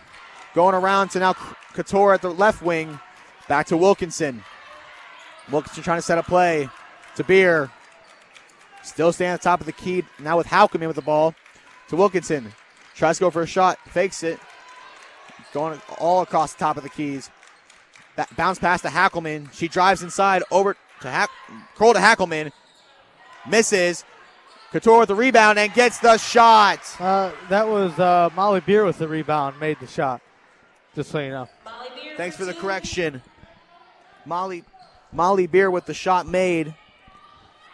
Making it 14-4 as Goshen goes for a nice layup but could not convert. Hackelman driving down the court now. Looking for a pass. Gets the pass to Beer, but knocked out by Goshen. Beer had the ball, and she thought she had it in her hand, but Goshen came in, knocked it out of her hands, and rolled out. Number 15, Watts, subs back in for Goshen. 14-4, 5:17 left. Hackelman to inbound. Over to Couture. She's been the hot shot of this game. Does not make her shot there. Watts with the ball, gained double teamed. She still has the ball going down the court at fast speeds. Pass inside, but does not go well. Beer with the rebound. Stolen ball. Wilkinson with the ball now. Slowly taking up the court. Taking her time. They're up by 10. Wilkinson over to Couture. Couture at the top of the key. Back to Wilkinson. Over to Hackelman for the 3. Misses. Rebound by Couture. Blocked shot. Now Beer with the ball. She goes for the shot and gets it in. You know, Couture was in the paint. She lost the ball. thought Goshen was going to get it, but ended up Beer came in. Goshen with the ball. Revor with the ball, backed over to Yordi. Yordi stolen by Hackelman. Slowly taking the ball, trying to find her teammates. Here comes the Wawasee Warriors behind her, but doesn't need it because Hackelman gets the basket. Something the Warriors have been doing really good tonight have been running in under that paint, getting their arm up around the basket, making it in. Now, Goshen with the ball. Timeout by Goshen, a 30-second timeout. Wow, Garrett. Wow. I don't know what to say. This has been kind of an interesting first half. You know, it was a low-score game in the beginning. We didn't have a whole lot to talk about. And then Warriors scored 3 points. Then they come in, scored another 3. And then the Red Hawks kind of caught a little bit of fire. I mean, it's been an interesting half. Only 22 points scored so far this first half. Not as many points as we would presume, because we've seen these games go out to about 20, 30 points in the first half. In total, it's only gone to 22. Yeah, well, you know, and that's low right now. We still have time to bring that back up, bring the numbers back up. We just got to put in our effort. We got to keep a hold of the ball. You know, Goshen's thing was we can control what only we can control. That should be the same for us in a sense. Absolutely, and Garrett, I will say the defense on both these teams has been phenomenal tonight. Couture, Beer, all these players are giving great defense, stealing the ball, blocking the ball, and same with Goshen. These nice little clean steals, getting their hands up. Goshen with the ball, passes it to Medea, guarded by Wilkinson. She's over by the left wing, goes to the top, trying to get a screen from Hill, doesn't work out. Medea tries to go into the paint, does not work out. Hackelman causes the jump ball, going Goshen's way. Yep. That's the jump ball there on the left side. 5th or 6th jump ball for this game tonight. I'm not sure. I didn't keep count, but we've had a couple tonight. I'm losing count, but it's fun. Medea with the ball. She looks. Gets the screen by Hill. Couldn't convert the screen. Passes to the top to Lynn. Over to Christ. Pass to the top of the key to Yordi. Yordi decides not to take the screen, but now does by Lynn. Still looking for something. Gets it over to Christ. Christ over to Medea. Good defense by Wawasee, keeping them away from the paint or anywhere shots available. Wilkinson keeping good defense on Medea. As Medea looks for a pass. Finds one, but gets stolen by Hackelman. Pass to Wilkinson as they now have the ball. Wawasee with the ball. Hackelman in the corner. She drives inside. Pass to the top for Beer. Makes the 3! We've just had a lot of threes tonight, you know, from the Warriors side. We've done a really good job. It seems like we have an injured Warrior Yeah, and when they were down on Goshen's side, Molly Beer, it looked like either the ball hit her knee or the player ran into her knee. She was holding her knee there, but she kept playing through it, and I think it got to her. Hoping Molly Beer is okay, as subbed in for the Warriors is number 20, Kroll, and subbed in for Goshen, number 13, Bagansky. And for the Red Hawks, number 13, Lily Bagansky. It's important for those subs because you never know when you're going to be called off the bench. 21-4, Wawasee leads with 2:52 left in the first half. Medea with the ball now. Passes at half court. Tries to drive inside, decides to back out. Looking for a pass. Finds Hill in the corner. She looks, tries to drive inside. Stolen by Wilkinson. Wawasee's ball driving down the court. Wilkinson looking for a pass. Finds with Kroll. To Couture for the 3. Misses. Rebounded by Lynn. Medea gets the ball to take down the court. Medea now passes half court. Trying to dribble around Wilkinson, but Wilkinson will not let go. Medea at the right wing. Passed inside for Bagansky, but blocked by Couture. Yeah, let's see, Bagansky lifted the ball up try to get into the basket. Then the Warrior came in and knocked it out of her hands. Yordi's back in for Goshen. I'll tell you what, Warrior defense tonight has been really good. Warrior defense that is indeed, but you cannot forget Goshen's defense as well. Yeah, no, they've done really good too. High pass does not go well. Stolen by Wawasee as Kroll tries to go for a shot, could not get it. And jump ball going Wawasee's way. Good jump ball causing by number 23, Chris, just getting right to Kroll and stopping it. Yeah, she got right up in there. She stopped it. Shot by Olivia Horn does not go well. Another jump ball going now Goshen's way. I feel like that word's been used a lot so far this half. Jump ball. Something with jump balls tonight. You know, Chris came in there and got the ball. She dropped it on the floor again.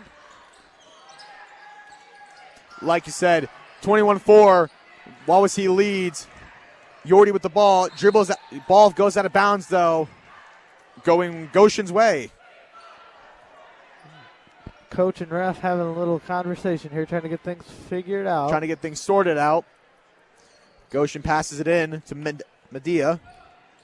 Medea getting toughly guarded by Wilkins. She's been doing great tonight. Medea passes it to the right wing. Going to the top of the key now for Yordi. To Hill at the right wing. She drives inside. Couldn't get inside. Over to Chris. Now inside is Baganski. Misses her shot but goes to the free throw line.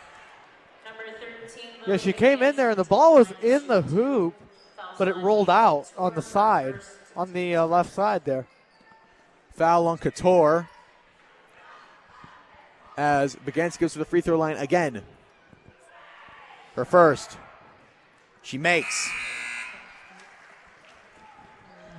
Two for three right for Baganski. Subbed in for Goshen, number 32, Lynn. Baganski for her fourth free throw tonight. It's up. And it's in. 21-6, 1:27 left in the first half. Wilkinson with the ball. Over to bounce around, going all around to Couture now. As he drives in the corner to Hackelman. Hackelman pass inside over to Wilkinson. Wilkinson at the top of the key. Trying to set a play with 1:10 left in the first half. Hackelman at the left wing to Couture. Foul. And a foul on the Redhawks. Number 23, Mia Chris with her second foul. Wilkinson passes it in to Hackelman in the corner for three. Yes, sir! She gets the three. Welcome back, Hackelman. We have found our spot tonight with those three-pointers. Let me tell you, we've had a lot of threes tonight. Yordi with the ball. She's driving up court. Pass it inside, but stolen by Kroll. Jump ball going Wawasee's way. I see up there on the scoreboard, Hackelman is leading the Warriors in points tonight. She's got 5 points in total tonight. 2 fouls. Unofficially, as Hackelman is to inbound. Hackelman passes it to Wilkinson. Over back to Hackelman. To now Horn. She drives up the courts and nearly goes out of bounds to Hackelman.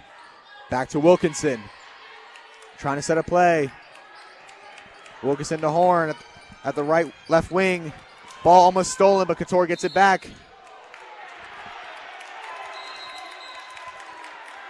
Refs to discuss what the reasoning of the whistle was. I'm not real sure.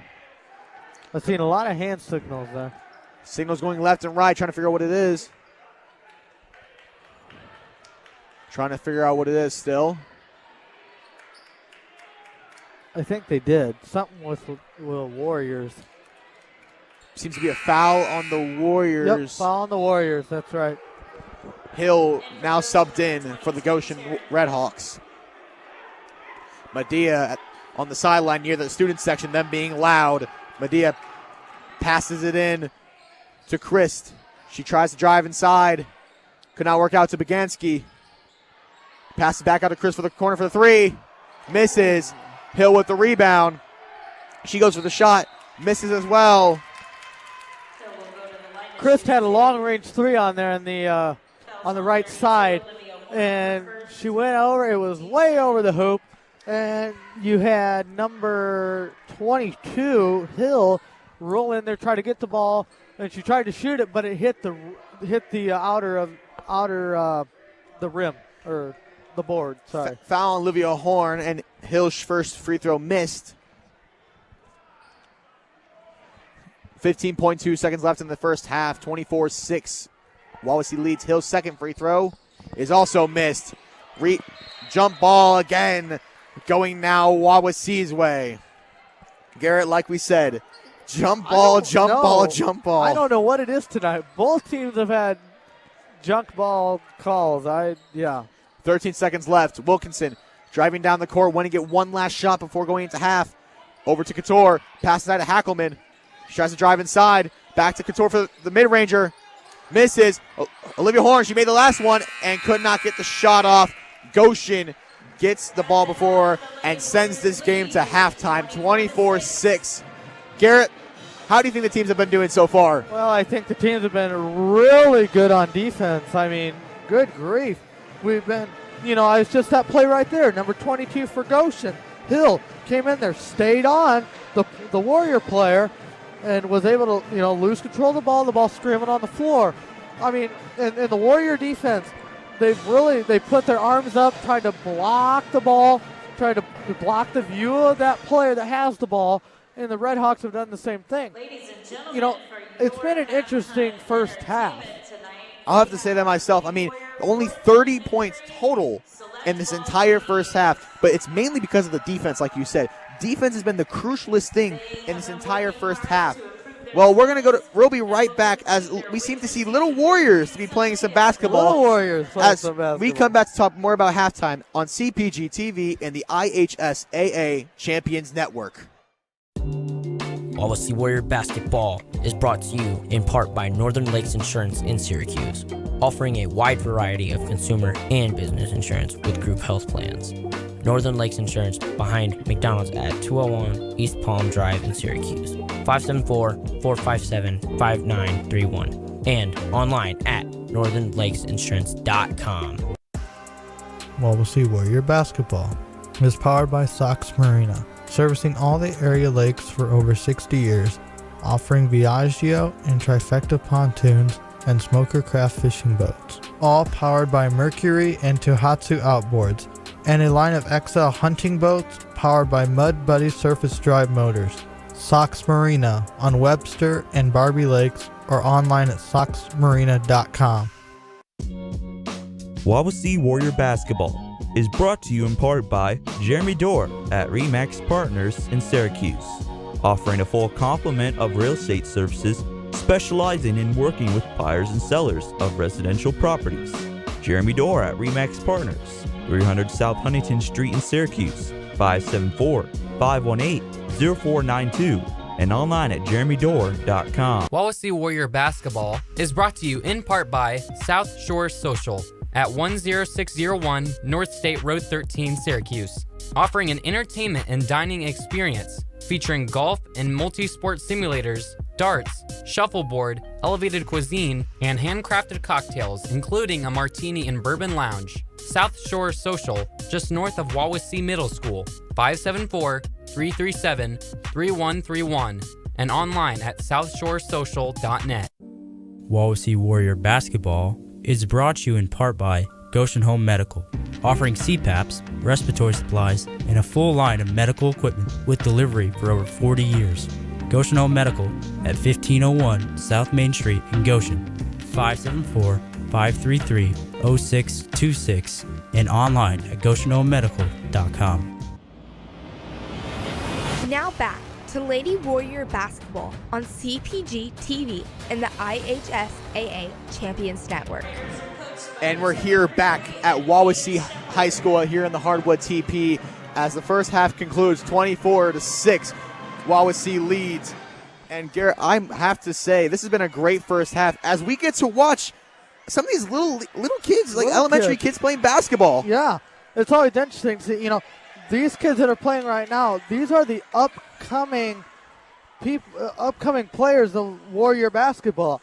No, but I think when you think about that first half that we just witnessed, it's been interesting. We've had a lot of, like we said, we had a lot of junk balls. The defense has been good. I mean, think about, okay, so we're in halftime right now. If you were the Warrior coach, what would you be telling your team? If I was Coach Gilreath, I'd be telling my team, look, this is a very close game still. We may be up by a lot. I can't count that high. I can count that high, but I can't math that quick. But we're up by quite significant, but we can't leave this team we can't say this team's long and gone. We got to be considerable about the fact this is still a competitive game. This has been a very defensive game. We've had a lot of great shots, especially by Hackelman, a lot by Molly Beer and Couture. All three have been great playmakers for this team, a lot of great shooters. But we can't forget the defensive effort by Goshen. So I feel like he needs to talk about, look, we need to stay focused. We need to make our shots, turn defense in the offense. Like he said in his keys, turn this defense in the offense and keep the fouls limited. He's been, not to leave that out of the question. So I think we just, and I would tell him too, it's the second half. We just need to come out. The game is 0-0. We need to have our mindset, and we just need to go out and finish the game. Absolutely, Garrett.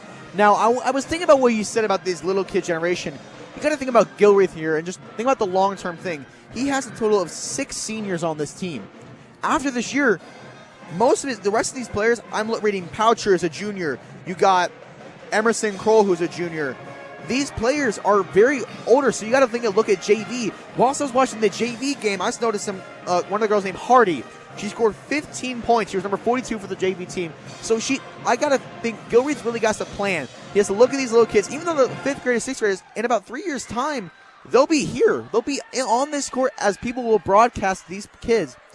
And, it's fun to watch this younger generation as we get to grow, as they get to grow, and just see them become successful like these seniors we saw tonight. It is, and you know what, though, not to be, Gilreath, those seniors that are not, I guess the players that are not seniors tonight, they have a couple more years of basketball to play. And a lot of kids nowadays, they're starting basketball, all the way down in the elementary grades, working their way up through high school and potentially going into college. So, yeah, there's got a lot of athletes coming up here. Absolutely. Well, we got about 3:40 left before we get into the second half and get ready and get more into the action here on CPG-TV and the IHSAA Champions Network. Wawasee Warrior Basketball is brought to you in part by Brook Point Resort in Syracuse, offering a family escape getaway featuring a family suite which sleeps up to 7 people, indoor heated saltwater pool, outdoor family cove activities, board games, pizza and pop for the first night. Brook Point Resort, just west of Burger King on Bowser Road in Syracuse, 574-457-4466, and online at brookpointresort.com. Wawasee Warrior Basketball is brought to you in part by Scott Gingrich with the Gingrich Group in Milford. We are a full-service realty company, including property management services in Kosciuszko and surrounding counties. Our goal is to be a trusted advisor for you before, during, and after your transaction. Scott Gingrich with the Gingrich Group, here to help make your home dreams happen. Located downtown Milford at 120 South Main Street or online at thegingrichgroup.com. Wawasee Warrior Basketball is brought to you in part by Chubby's Pub and Grub in Syracuse, offering a full menu including daily lunch and dinner specials with a family room. Chubby's Pub and Grub at 1201 South Huntington Street in Syracuse, 574-457-3855. Wawasee Warrior Basketball is brought to you in part by Dynamic Spine and Rehab Center, 106 East Pickwick Drive in Syracuse, offering chiropractic, personal training, and rehab services that will get you back into the game. Dynamic Spine and Rehab Center, east of Dairy Queen in Syracuse, 574-457-7472, and online at dynamicspinesyracuse.com. Hi, this is Vince Beasley. Wawasee Warrior Basketball is brought to you in part by Northern Lakes Realty. We are a full-service realty company helping you buy and sell homes, as well as assisting you in any other real estate needs. Northern Lakes Realty has a hometown realty team ready to serve you. We are located across from Pickwick Theater in Uptown Syracuse, 574-457-2880 or online at nlrealtyllc.com. Now back to Lady Warrior Basketball on CPG-TV and the IHSAA Champions Network. Welcome back to the Hardwood TP here in Syracuse, Indiana, Wawasee High School. We got about 1:40 left before the action begins. And Garrett, are you excited? Because I'm excited. I'm excited to see what the second half holds. Both teams, I bet you they're going to come out there, their defense, they're just going to come out there and show the other team what they have. Both teams have something to prove. Again, this is a conference game. We cannot let people forget that. This is a very important game because conference is a big thing. People just say, like, oh, they're just in a little conference called the NLC. But you got to realize the NLC is a big thing. It doesn't matter if you're a team that's 0-5. It doesn't matter if your team is 10-0 like Warsaw. You got to stay vigilant. You got to stay confident in this games like this. And for the people who are joining us now, I'm Joshua. This is Garrett. We have about a minute before the third quarter starts as we get into this game. 24-6, Warriors lead as players are getting set up. Ball. Wow. Jump ball, Garrett. I don't know what it is. That must be something. Wawasee with the ball. Hackelman. Pass to Wilkinson. Bounce pass into to Couture for the layup. And gets the shot! Wow!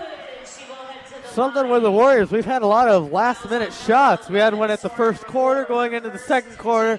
Then we had one here. Just those last-minute details. Couture just getting those shots off. It's just amazing seeing her basically pop off and makes her and one attempt. 27-6, Warriors lead. 7:32 left in the third period. Wawasee now. Well, Goshen now going down the court. Yordi with the ball. She drives inside, goes for the shot. Could not get a hit. Fouled, caused by Hackelman. Yordi, she drove in there on the right side of the court. She went around, came around real good, but then she just came out too far and it hit the side of the basket. Goshen to inbound. High over to Hill for the three. Misses. Rebounded by Beer. Over to Wilkinson, who drives now up the court. Goes to Horn. She drives now inside. Loses the ball to Goshen. With Yordi back with the ball. As things get reset, Yordi passes half court. Over to Watt. Back to Yordi. Back to Watt again to the right, to the left wing. Yordi at the top of the key. Back over to Watt. Again, a pass it back and forth. Back to now Yordi. She goes for the drive-in. Goes for the shot. Instead, misses. Rebounded. Never mind. Ball goes around. And let me guess. It's another scramble. And the scramble. Going Goshen's ball. I was soon to think he was going to call a jump ball. Yeah, I thought he was too, but no, it's Goshen's ball. Watts to pass it into Yordi. She's at the corner, passes inside to Hill. She goes for the shot, misses, rebounded by Couture. She drives up the court, passes inside to Hackelman, who was wide open, goes for the high shot, but bounces over the backboard. Yeah, I don't know. Hackelman she was trying to do a backward shot, but it went way over the basket. She was really toughly covered there and just could not do anything. She was covered, yeah. Thinking the ball could land, but she shoots it high, but it didn't work. Other players were around. Watts with the ball, about to get double teamed to Medea. She's wide open, heading inside the paint, and gets the shot. Gets the easy layup for this team, making it 27-8, her first points of the night. Hackelman over to Beer, now to Wilkinson. Over to Couture for the corner. Doesn't take the shot, over to Beer. To Wilkinson. Wilkinson setting up a play. Going over to the right wing to Hackelman. Pass inside to Horn. Going all around down to Beer to Wilkinson. Passing all around the court. Hackelman to Couture. Couture drives inside. She goes for the tough layup. Doesn't get it. Rebounded by Hill. Ball for Goshen now. Goshen trying to set up a play. Yordi yelling for the play. Hill gets the ball. Hands off to Medea. Medea at the left wing to the top of the key for Revore. Hill tries to go for the shot. Stolen by Horn. Foul on Hill. Hill tried to go in for the ball there and lost it. Second foul in this quarter for the Goshen Redhawks, their 9th of the game. Wilkinson Over to Hackelman. Over to Beer. Passes inside of Couture. Hit off, blocked by Hill. Goshen's ball. Goshen now going down the court. Trying to dribble around Wilkinson, but Wilkinson won't let it happen. Screen was attempted, but did not work. Hill with the ball at the top of the key. Over to Matz. She tries to drive in. Couldn't get anything. Bounce pass to Hill. She goes for her shot. Misses, but sent to the free throw line. Yeah, she ran right under the basket good, but wasn't able to get it up there. Second foul for Olivia Horn. Second foul this period for the Wawasee Warriors. They're at 6 fouls tonight. Now, Hill with her free throw. Makes that one. She's 1 for 2 tonight. New face to see, Taylon Tom in for the Wawasee Warriors, and Lynn back in for the Goshen Redhawks. Taylon Tom, not a usual face you'll see in these games. No. Just one of those subs. Hill makes her second. Wilkinson with the ball, 27-10, Warriors lead with 4:39 left. Couture tries to drive inside, passes back out to Wilkinson, over to Tom. She goes inside, back out, stolen by Goshen.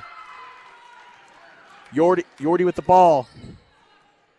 She's looking around, Wilkinson block defending. Still trying to get off Wilkinson. Wilkinson's defending is amazing tonight. Goes to the inside pass to Christ. She goes for the shot, misses. We'll try to rebound, but now rebound over to Beer. And it seems like we have an injured Warrior. Did not land well when she tried to get that rebound. Beer fell backwards on her head, smacked her head on the court. Looks like she's all right. Thank goodness she's all right. Kroll now in for Beer. Refs are discussing before going back. Goshen with the ball.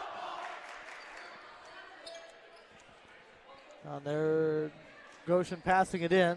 Goshen passing in, back over to Matz for the three. Watts misses. Rebounded by Kroll. Pass to Horn. She's driving into the paint. Goes for the tough shot, misses. Going Goshen's way. Well, she ran into the paint there and thought she had it, but she was a little low. She wasn't really in the right spot either. Contested shot indeed, but now Goshen's ball. Goshen over to Lynn. Lynn over to Watts in the paint. Goes for the shot, misses. Rebound by Hill. Horn has the ball with the rebound. Bounce pass over to Couture. Going Wawasee's way. Couture. Double teams, but over to Horn. She drives inside, goes for the top layup, but gets the foul. Heading for the free throw line for 2. Foul number 32, Lynn. That's her first foul tonight. Third foul for the team in this period. Horn at the line. She's 2 for 2 tonight. Hoping to make that 3 for 3. And she doesn't. Hackelman in and Molly Beer are in the game, back into the game, as Olivia Horn goes for her second shot. Olivia for her second. Makes the shot. 28-10, 3:34 left in this third period. Goshen with the ball. Pass over to Watts. Watts trying to get off the defending of Beer. Gets a good screen. She's in the corner now. Looking for a pass. Almost gets the violation, but gets the pass off. Wilkinson guarding as screen played for Yordi. Yordi drives inside. Doesn't get the layup, and Horn with the ball. She drives up the court. Finds Hackelman for the 3. Hit when she shot and sends it to the free throw line. When she went to go shoot that ball on the left side, she fell backwards. That's right. Trying to remember. Second foul for Lynn, but this is interesting. We haven't seen this so far this season. Hackelman got fouled on the 3-point attempt, now gets 3 free throws. Her first misses. She's 0 for 3 tonight. Not her night for free throws. Now, still has 2 more attempts. Her second of third. Breaks the streak. She gets her 4th one in. 1-4 for tonight. Begansky's in for Hill. As for Hackelman goes for his third. We've been in the free throw a lot tonight. So have the Red Hawks. This has just been a really interesting game. Hackelman for a third. Misses. Rebounded by Lynn. Medea with the ball. Passes half court. Hackelman guarding. Medea. Stolen by Hackelman. She's driving down the court. She's rumbling. She's stumbling. And gets, misses the easy layup. But put back by Olivia Horn. Nice put back by Olivia Horn, getting that rebound for McKenzie. Something with the Warriors tonight is, if a player misses, the other player is just in there to help him. Timeout called. Timeout Goshen.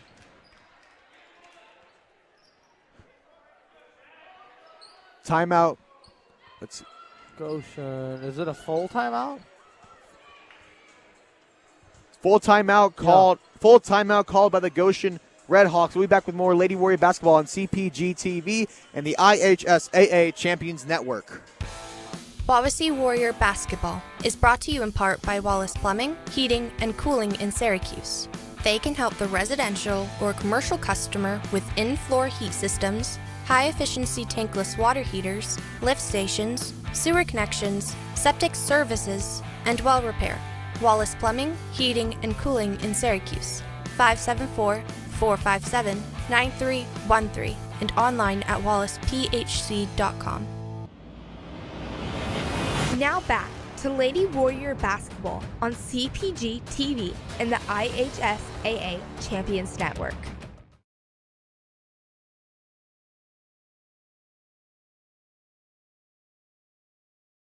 Hawks, 2:32 left in the third period.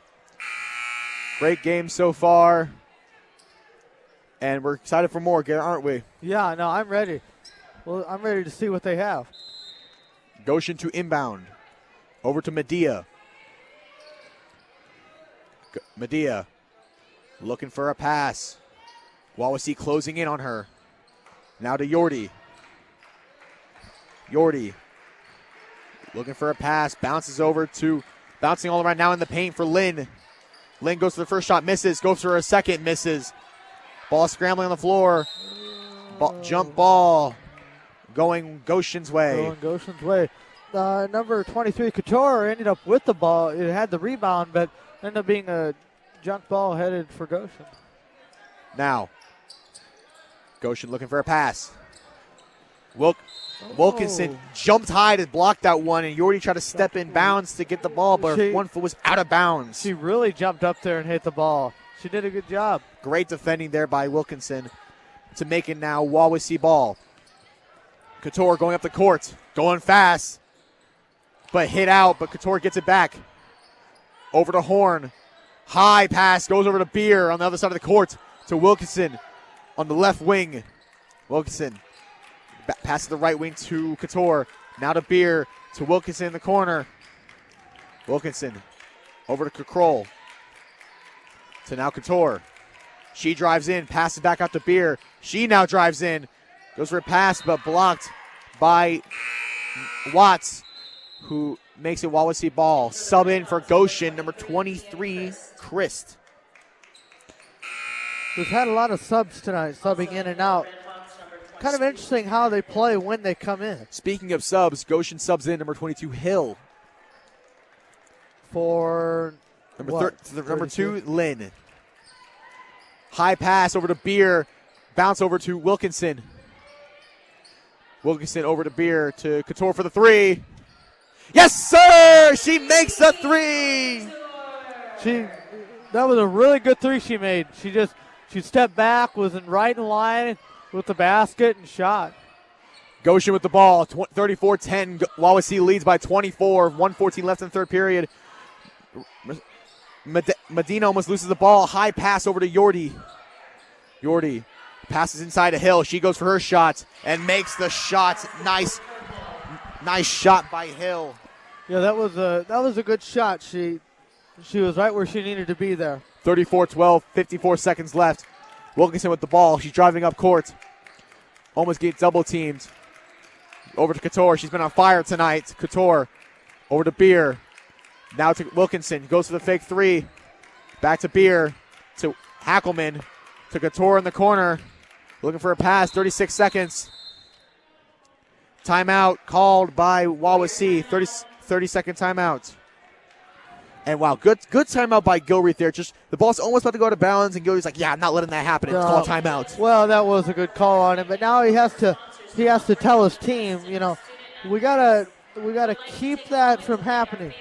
We gotta stop the ball going out of bounds. We gotta stop the turnovers, and I think they're gonna get it figured out here. Absolutely, Garrett. And honestly, one thing I got to say about this is I think Gilreath might be planning something here.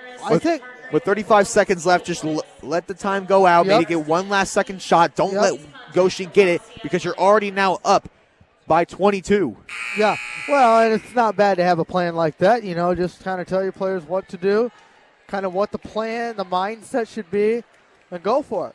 I will say this Goshen team is still being hyped. Like you said, take control of what we can. Yep. Not a great scoreline they want, but they can take control with their defense. Like the key for Wawasee, turn defense into offense. Wilkinson with the ball. Going around, pass to Kroll. Over to Beer in the corner. Beer now goes to the right wing to Wilkinson. Left wing to Couture. To Beer. Now over to Wilkinson. Inside to Horn, but stolen by Hill. 13 seconds left. Goshen wants to get one last second shot. 10-9, Medea with the ball. Wawasee 5-4. Looks for a shot over to Hill. Tries for a shot, goes for a three. Could not make it. 34-12, Wawasee leads going into the fourth quarter. We'll be back with more Lady Warrior basketball on CPG-TV and the IHSAA Champions Network.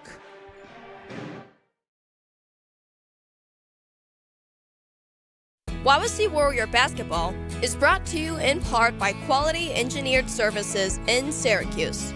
Manufacturing dash assemblies and wiring harnesses, primarily supporting OEM boat manufacturers and other products including marine, bus, automotive, and more since 2017. Quality Engineered Services at 1101 North Indiana Avenue in Syracuse. 574-457-3988 and online at theqes.com. Wawasee Warrior Basketball is brought to you in part by Appleseed Eye Care in Syracuse, offering eye care from local optometrists, which include routine vision care, diagnosis and treatment of eye diseases, and emergency eye care. They offer both budget-friendly glasses and designer eyewear with advanced lens technology and contact lenses. Appleseed Eye Care at 612 South Huntington Street in Syracuse, 574-457-4476, and online at appleseedeyecare.com. Now back to Lady Warrior Basketball on CPG-TV and the IHSAA Champions Network.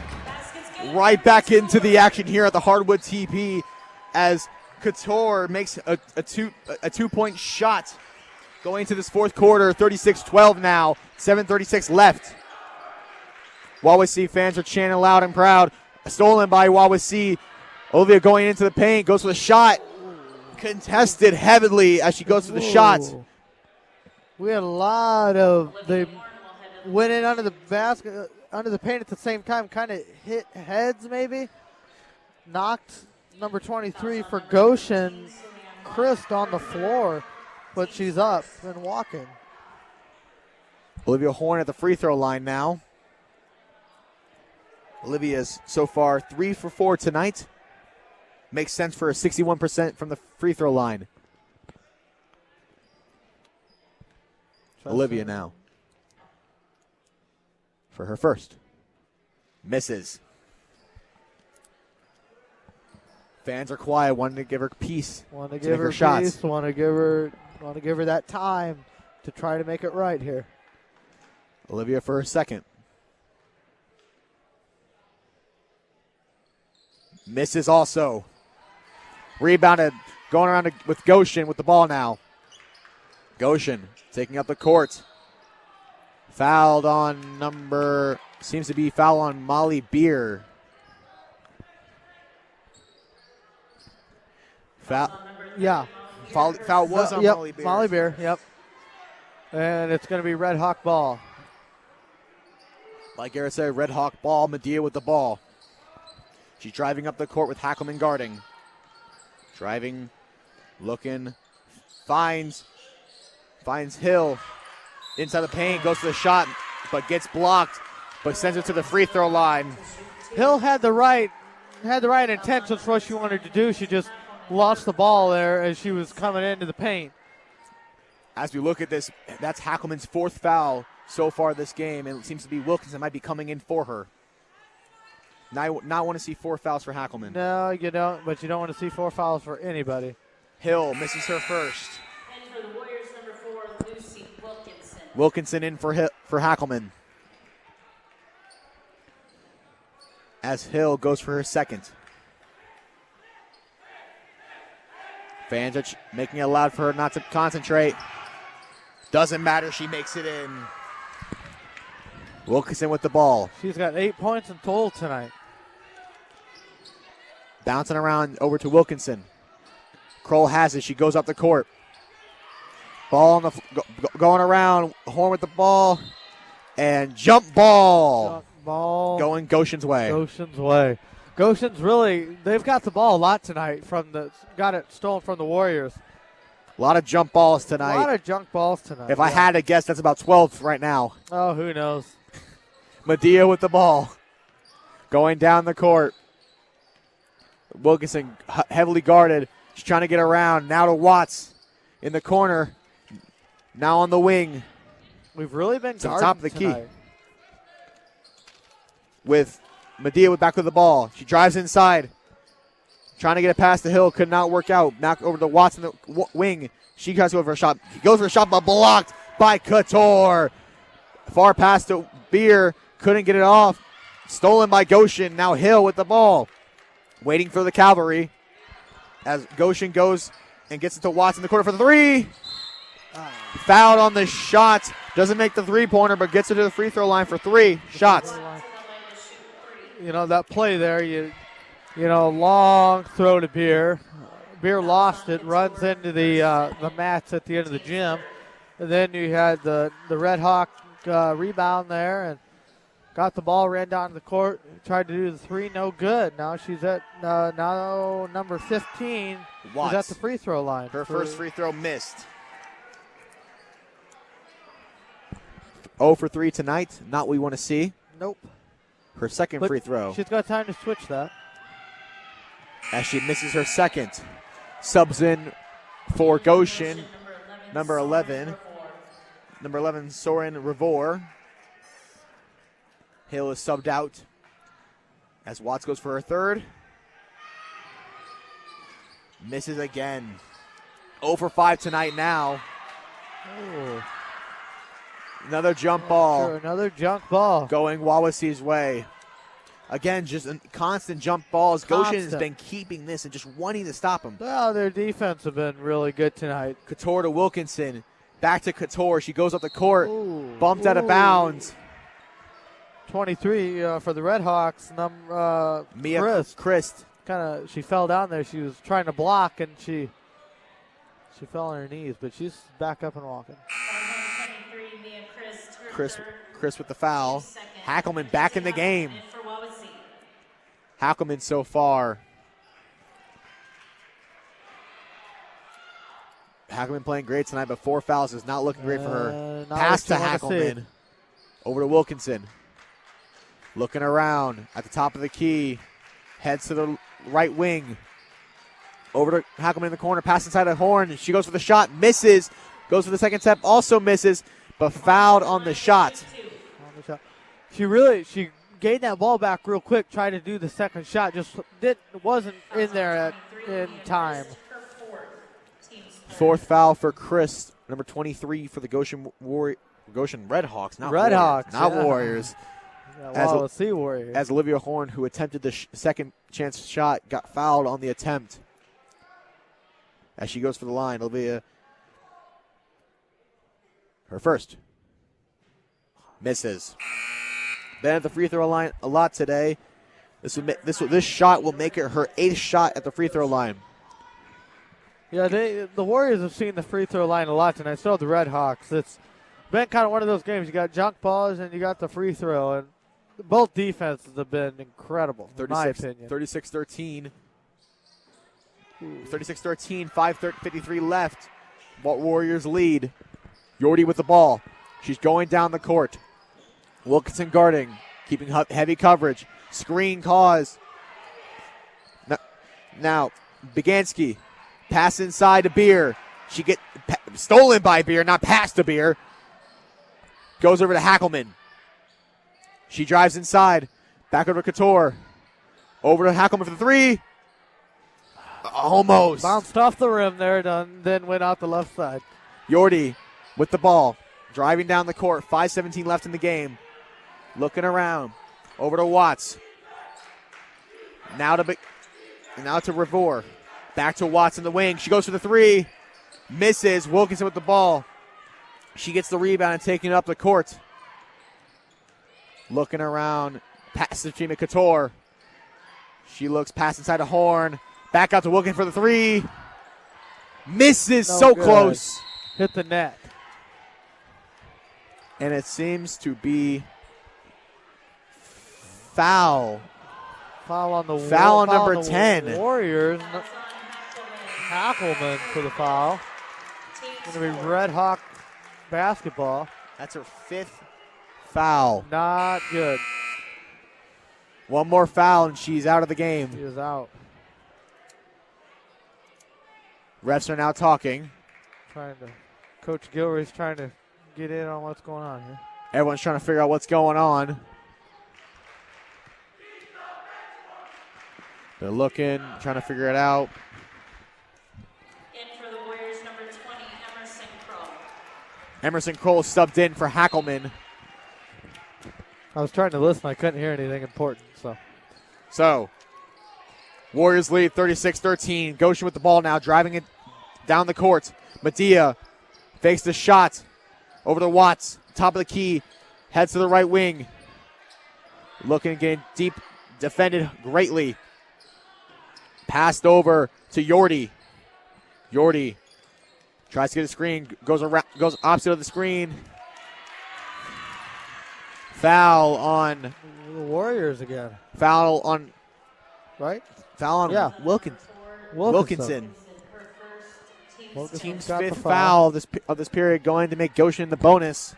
Now we want to see that makes 11 fouls for both teams. Yordi at the line. She makes No problem. No problem indeed. 36-14. Warriors lead with 4:24 left. Now, her second. It's up, and it's good. Good. 3 for 3 tonight for Yordi. 36-15. Warriors lead. Beer with the ball now. Over to Kroll. Pass it to McCreary. Couture over to Wilkinson. Wilkinson with the ball.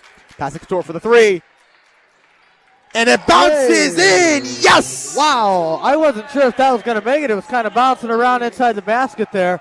You love to see it. You love to see a three. Full timeout called. Warriors are leading 39-15. We'll be back with more Lady Warrior basketball on CPG-TV and the IHSAA Champions Network. Wawasee Warrior Basketball is brought to you in part by the Wawasee Alumni Association. If you haven't heard, the Wawasee Alumni Association is working hard to raise money and to bring together alumni, parents, and supporters to build pride and community around all things Wawasee. This includes free student admission to sports and performing arts events, free leather jackets, team building activities, scholarships, and more. Find them on Facebook or email them for more information at wawaseealum@gmail.com. Now back to Lady Warrior basketball on CPG-TV and the IHSAA Champions Network.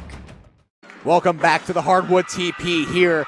39-15 Warriors lead against the Goshen Redhawks with 4:05 left in the game. I'm Joshua. This is Garrett. We got more action coming as we start from the timeout. Goshen is to inbound. Goshen passes in to Yordi, to Medea. Medea looking around, trying to find some options. Trying to get past Kroll, but cannot. Gets the pass over to Yordi, to Watts. Watts goes to the mid-ranger, but blocked. Now stolen by Horn. She's driving up the court, getting double team. Beer, spin around, looking, passes out to Kroll. McCroll, whoa. Couture, my mistake. Then rebounded by Olivia Horn and gets the shot. My mistake for the misnamed. But Couture with the three-point attempt misses, rebounded by Olivia Horn and makes the shot. Now Goshen with the ball. Watts passes over to the top of the key to Revor. Inside. Foul on Wawasee. Olivia Horn with the foul. Fouls on 32, Olivia Horn. Got another foul on the Warriors. Her third foul. Her third foul of the night. Got number 13 for Goshen. Lily Beginski. Beginski at the line. She's so far 3 for 4. Misses that one. A lot of subs in right. Taylor Tom in for Wawasee. Lynn in for the Goshen. Christina Lynn. More subs to see him come in. Number 34, Poucher is now in. 3 minutes 15 seconds left. Another sub for Audra Weaver is in for the Wawasee Warriors. Dutchataw is also in. A lot of subs made in for this game. 41-15 as Goshen's at the line with Lily Beganski. Beganski, her second shot. Up and no good. A lot of JV players out here now. A lot of JV players out for the Warriors. I think Coach Gilroy thinks, they're ahead by so much that we can put our JV out there now. Let them get some varsity time. As the pass from Weaver to a lot of new names I'm trying to figure out. Had a lot of changes on the Red Hawks. A lot of changes.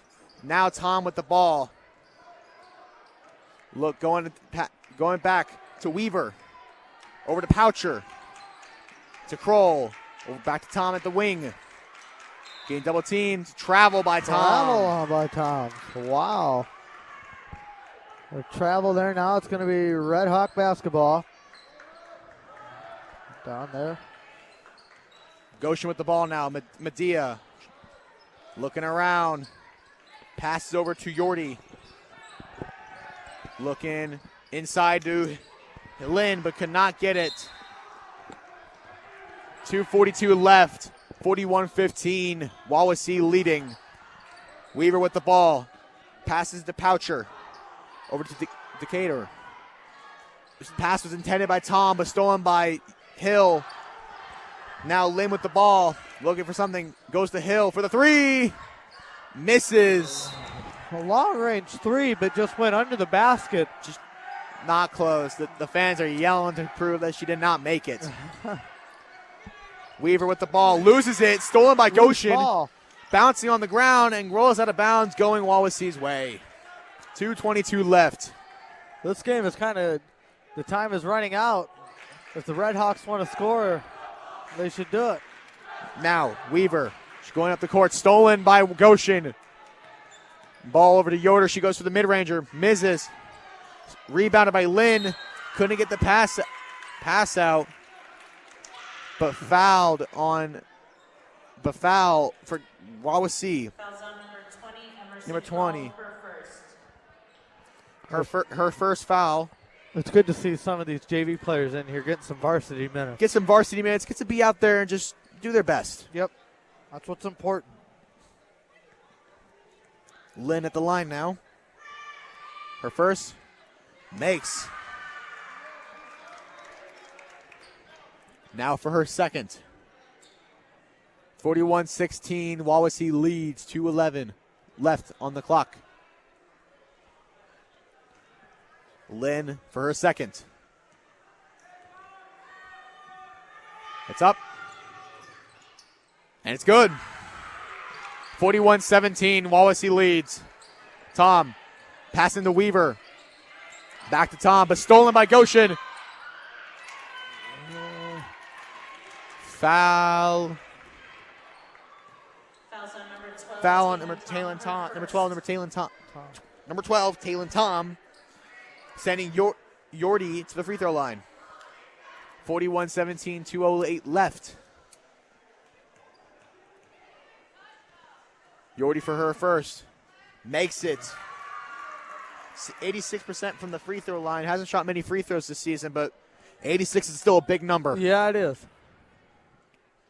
Yordi for her second.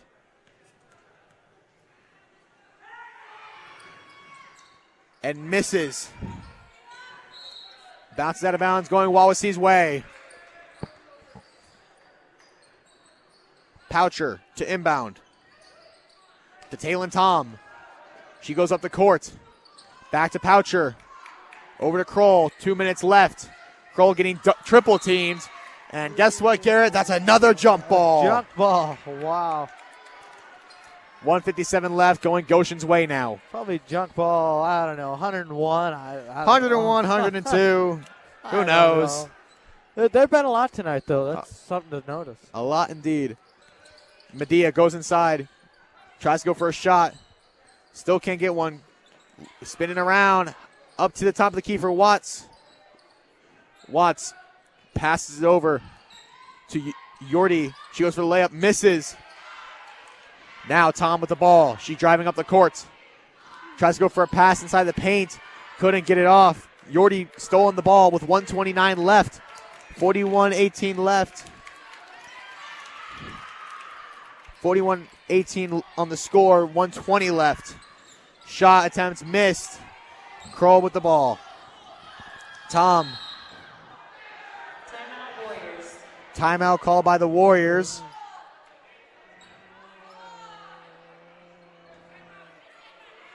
Timeout called. Seems to be a 30-second timeout called by the Wawasee Warriors. And Garrett, I don't want to be mean by saying this, but I want to say this game's over. 41-18 with 1:14 left. Yeah, I don't know. I mean, it's coming down, but Red Hawks still have time. I mean, that clock says 1:14. It does not say 0-0-0-0 yet. So when it does, then we can be. But the game's not over yet. Like many times in the past, you said, the game's not over until that final whistle blows. That's correct. You say that a lot in basketball. When we came out of halftime, I said, the game is 0-0 right now. And look where we're at. Now, as players got to huddle. It wasn't really 0-0, but that's the mindset. Metaphorically, you got to go back to 0-0, yes. Yeah. I should have corrected that. Goshen timeout. Goshen now has called a timeout. Goshen called back a timeout. Goshen. Wow. So they sent the players out. Goshen calls a full timeout. We'll be back with more Lady Warrior basketball on CPG-TV and the IHSAA Champions Network. Wawasee Warrior Basketball is brought to you in part by Brian Wheatrick with Hahn Auctioneers in Napanee, offering real estate auctions, personal property auctions, and appraisal for over 30 years. Brian Wheatrick with Hahn Auctioneers at 1203 East Market Street in Napanee, serving northern Indiana and southern Michigan. 574-268-4940 and online at HahnRealtyandAuction.com.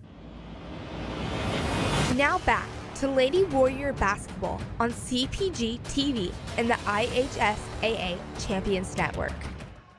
We're back here at the Hardwood TP with 1:14 left in the game. Warriors have a dominant lead, 41-18, as a lot of the JV players are out for the Wawasee Warriors. Gilreath's trying to get them some varsity minutes to see what it's like coming in the next couple of years when they get to be on varsity themselves. Well, it's not a bad thing to learn. When you're ahead like this, 41-18, it's all right to throw your JV out there, let them get a couple varsity minutes. It's not a bad thing. It gets them in. Weaver now to inbound, high quarterback pass to Tom. Only nearly gets it off, but just Tom couldn't hold on. Now, Chris with the ball over to Winship, who gets the fouled. Tom was the one who fouled there. You still got time to get on out here to Wawasee, the Hardwood Teepee. You can see this live. As Winship, one of the new players out here, first free throw, misses.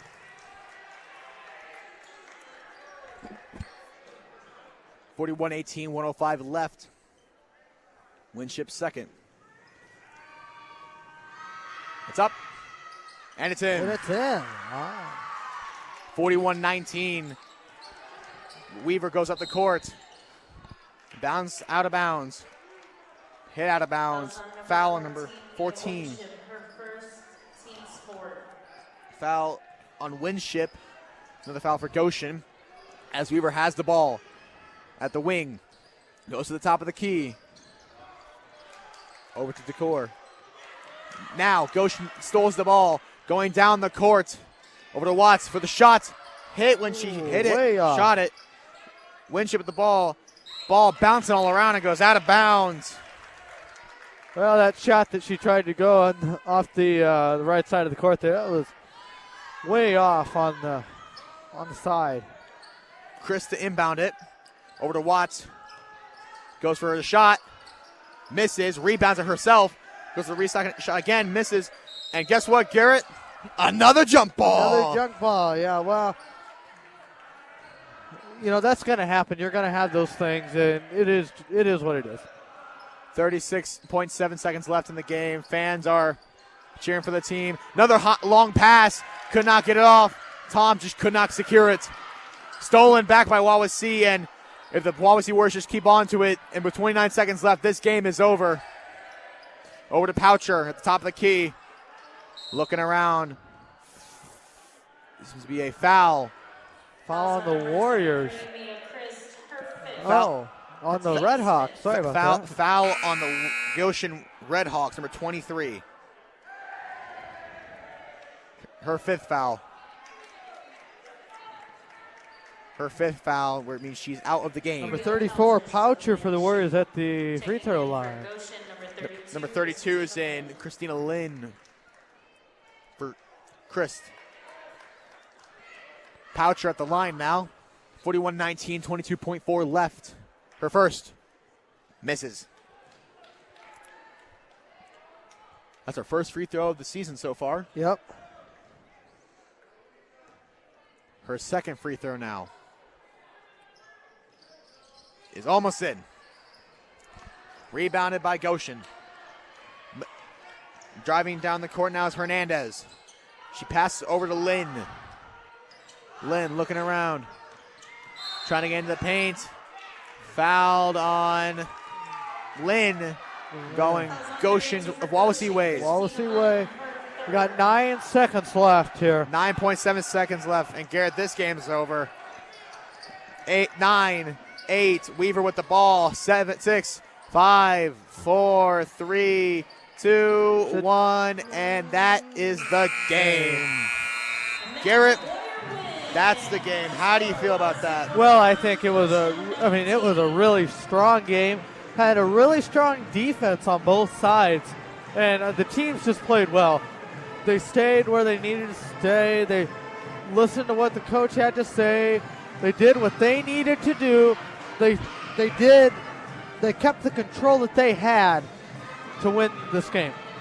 Well, we'll be going over some more stats and results from this game here on CPG-TV and the IHSAA Champions Network. Wawasee Warrior Basketball is brought to you in part by Northern Lakes Insurance in Syracuse, offering a wide variety of consumer and business insurance with group health plans. Northern Lakes Insurance behind McDonald's at 201 East Palm Drive in Syracuse, 574-457-5931, and online at northernlakesinsurance.com. Wawasee Warrior Basketball is powered by Sox Marina, servicing all the area lakes for over 60 years, offering Viaggio and Trifecta pontoons and smoker craft fishing boats, all powered by Mercury and Tohatsu outboards, and a line of XL hunting boats powered by Mud Buddy Surface Drive Motors. Sox Marina on Webster and Barbie Lakes or online at soxmarina.com. Wawasee Warrior Basketball is brought to you in part by Jeremy Dorr at RE/MAX Partners in Syracuse, offering a full complement of real estate services specializing in working with buyers and sellers of residential properties.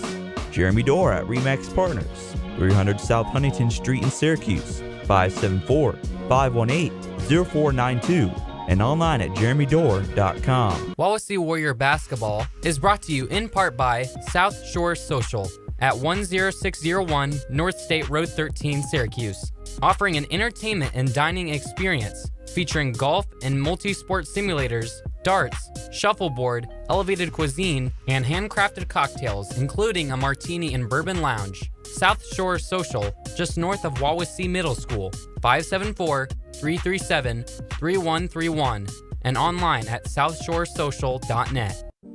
Wawasee Warrior Basketball is brought to you in part by Goshen Home Medical, offering CPAPs, respiratory supplies, and a full line of medical equipment with delivery for over 40 years.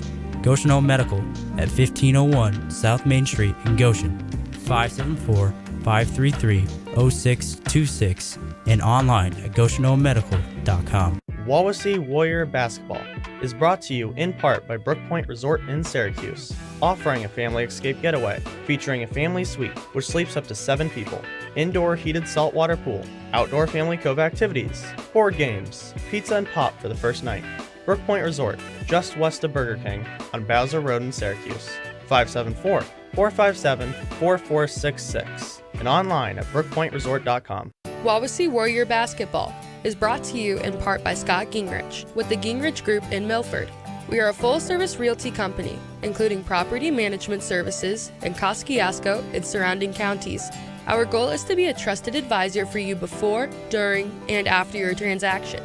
Scott Gingrich with the Gingrich Group, here to help make your home dreams happen. Located downtown Milford at 120 South Main Street or online at thegingrichgroup.com. Now back to Lady Warrior Basketball on CPG-TV and the IHSAA Champions Network. Welcome back here live at the Hardwood TP as your Wawasee Warriors defeated the Goshen Redhawks 41-19. Garrett, what were your thoughts on tonight's game? Well, I think we played really good defense tonight. We stayed up on them. Whoever had the ball, we always had a player on them, had our arms up tonight and trying to block the ball. We really went into the paint, drove into the paint, and tried to make our couple shots. We went to the free throw line a lot. I think all in all, it was a really good game for the Warriors. I got to say, there was a really good game for the Warriors, but we cannot not give credit to the Goshen Redhawks. They had amazing defense since beginning, since tip-off, going for the steals. And when I tell you, people, jump ball. Me and Garrett had to say this 7, 9, 12, 15 times or some sort, because Goshen kept causing these jump balls, which helps them in a way because depending on the situation, it could go their way reset Wawasee. It could, or like you said, it could reset Wawasee. It just depended on what happened. So let's go for a score breakdown. So in the first quarter, Wawasee led 12-1. Only allowing 1 point to me is crazy. Yeah, we haven't seen that this year. That's the first time we've seen that this season. That was kind of crazy how that worked, but the Goshen Redhawks, after the second quarter, they had 6 points on the board. After the third, they had 12 points on the board. Then in the game, they have 19. Take control of what you can. I like that key because I think that key is a key for any sport you play. I agree because either way, you can only control what you can control. So either way, it's just like no matter if you do good, no matter if you do bad, it's what you can control. If you have bad shooting, you have a great shooting. It's whatever the scenario is. You only can control what you can, and you can just keep continuously getting better. Well, and at the end of the game, even win or lose, don't put yourself down. You tried the best that you could, and you did what you could. So yeah, just do what you can. That's the main point. Absolutely. So for Wawasee, they have their keys as pressure without fouling. Now, I don't want to be this person, but they unofficially recorded 14 fouls tonight. Yeah. Not what you want to see. No, and there were some players getting up there to the point where they were going to have to quit playing because They had a lot of fouls. And that is not what you want to see, especially with a pretty much senior-led group. And like you said, Mackenzie Hackelman was one of the two players in this game to get fouled out. Mackenzie Hackelman ended up with 5 with 6 points tonight. And Mia Chris, number 23 for Goshen, also ended up with 5 fouls, making her out of the game. Other keys they had was keep the ball out of the post. They did that plentiful. The big person in the paint that kept doing their best was Hill. Hill was always in that paint. She was one of the taller girls on the team. I have her listed at about 6 foot. So she's taller than most of these girls on the Wawasee team. But we kept the defensive pressure on her and getting her out of the post. Yeah, no, we did. We really did a good job getting her out of that post. Don't stay in the post. Try to get out of it as best you can, as fast as you can, and move on. And lastly, turn defense into offense. They did that plentiful as well. They got right. When they got the ball, they sent it right down the court, whether it was Hackelman, Couture, Wilkinson, Poucher, any of these players. They got right down the court and got right to the basket. Whether it went in or out, they got and did that exactly what they do with the keys. Well, they got where they needed to go at the time they needed to be there. They ran down the court. You always had players everywhere. You had one under the basket. You had one in the paint. So they were all over the place, but they were ready. They were open. Sometimes you'd see players pass the ball back and forth to each other, and then they'd finally go to somebody else. But it was just who was open at that time was the main point. Absolutely, Garrett. Well, when we come back, I will be interviewing Coach Derek Gilreath on tonight's victory here on CPG-TV and the IHSAA Champions Network. Wawasee Warrior Basketball is brought to you in part by Chubby's Pub and Grub in Syracuse, offering a full menu including daily lunch and dinner specials with a family room. Chubby's Pub and Grub at 1201 South Huntington Street in Syracuse, 574-457-3855.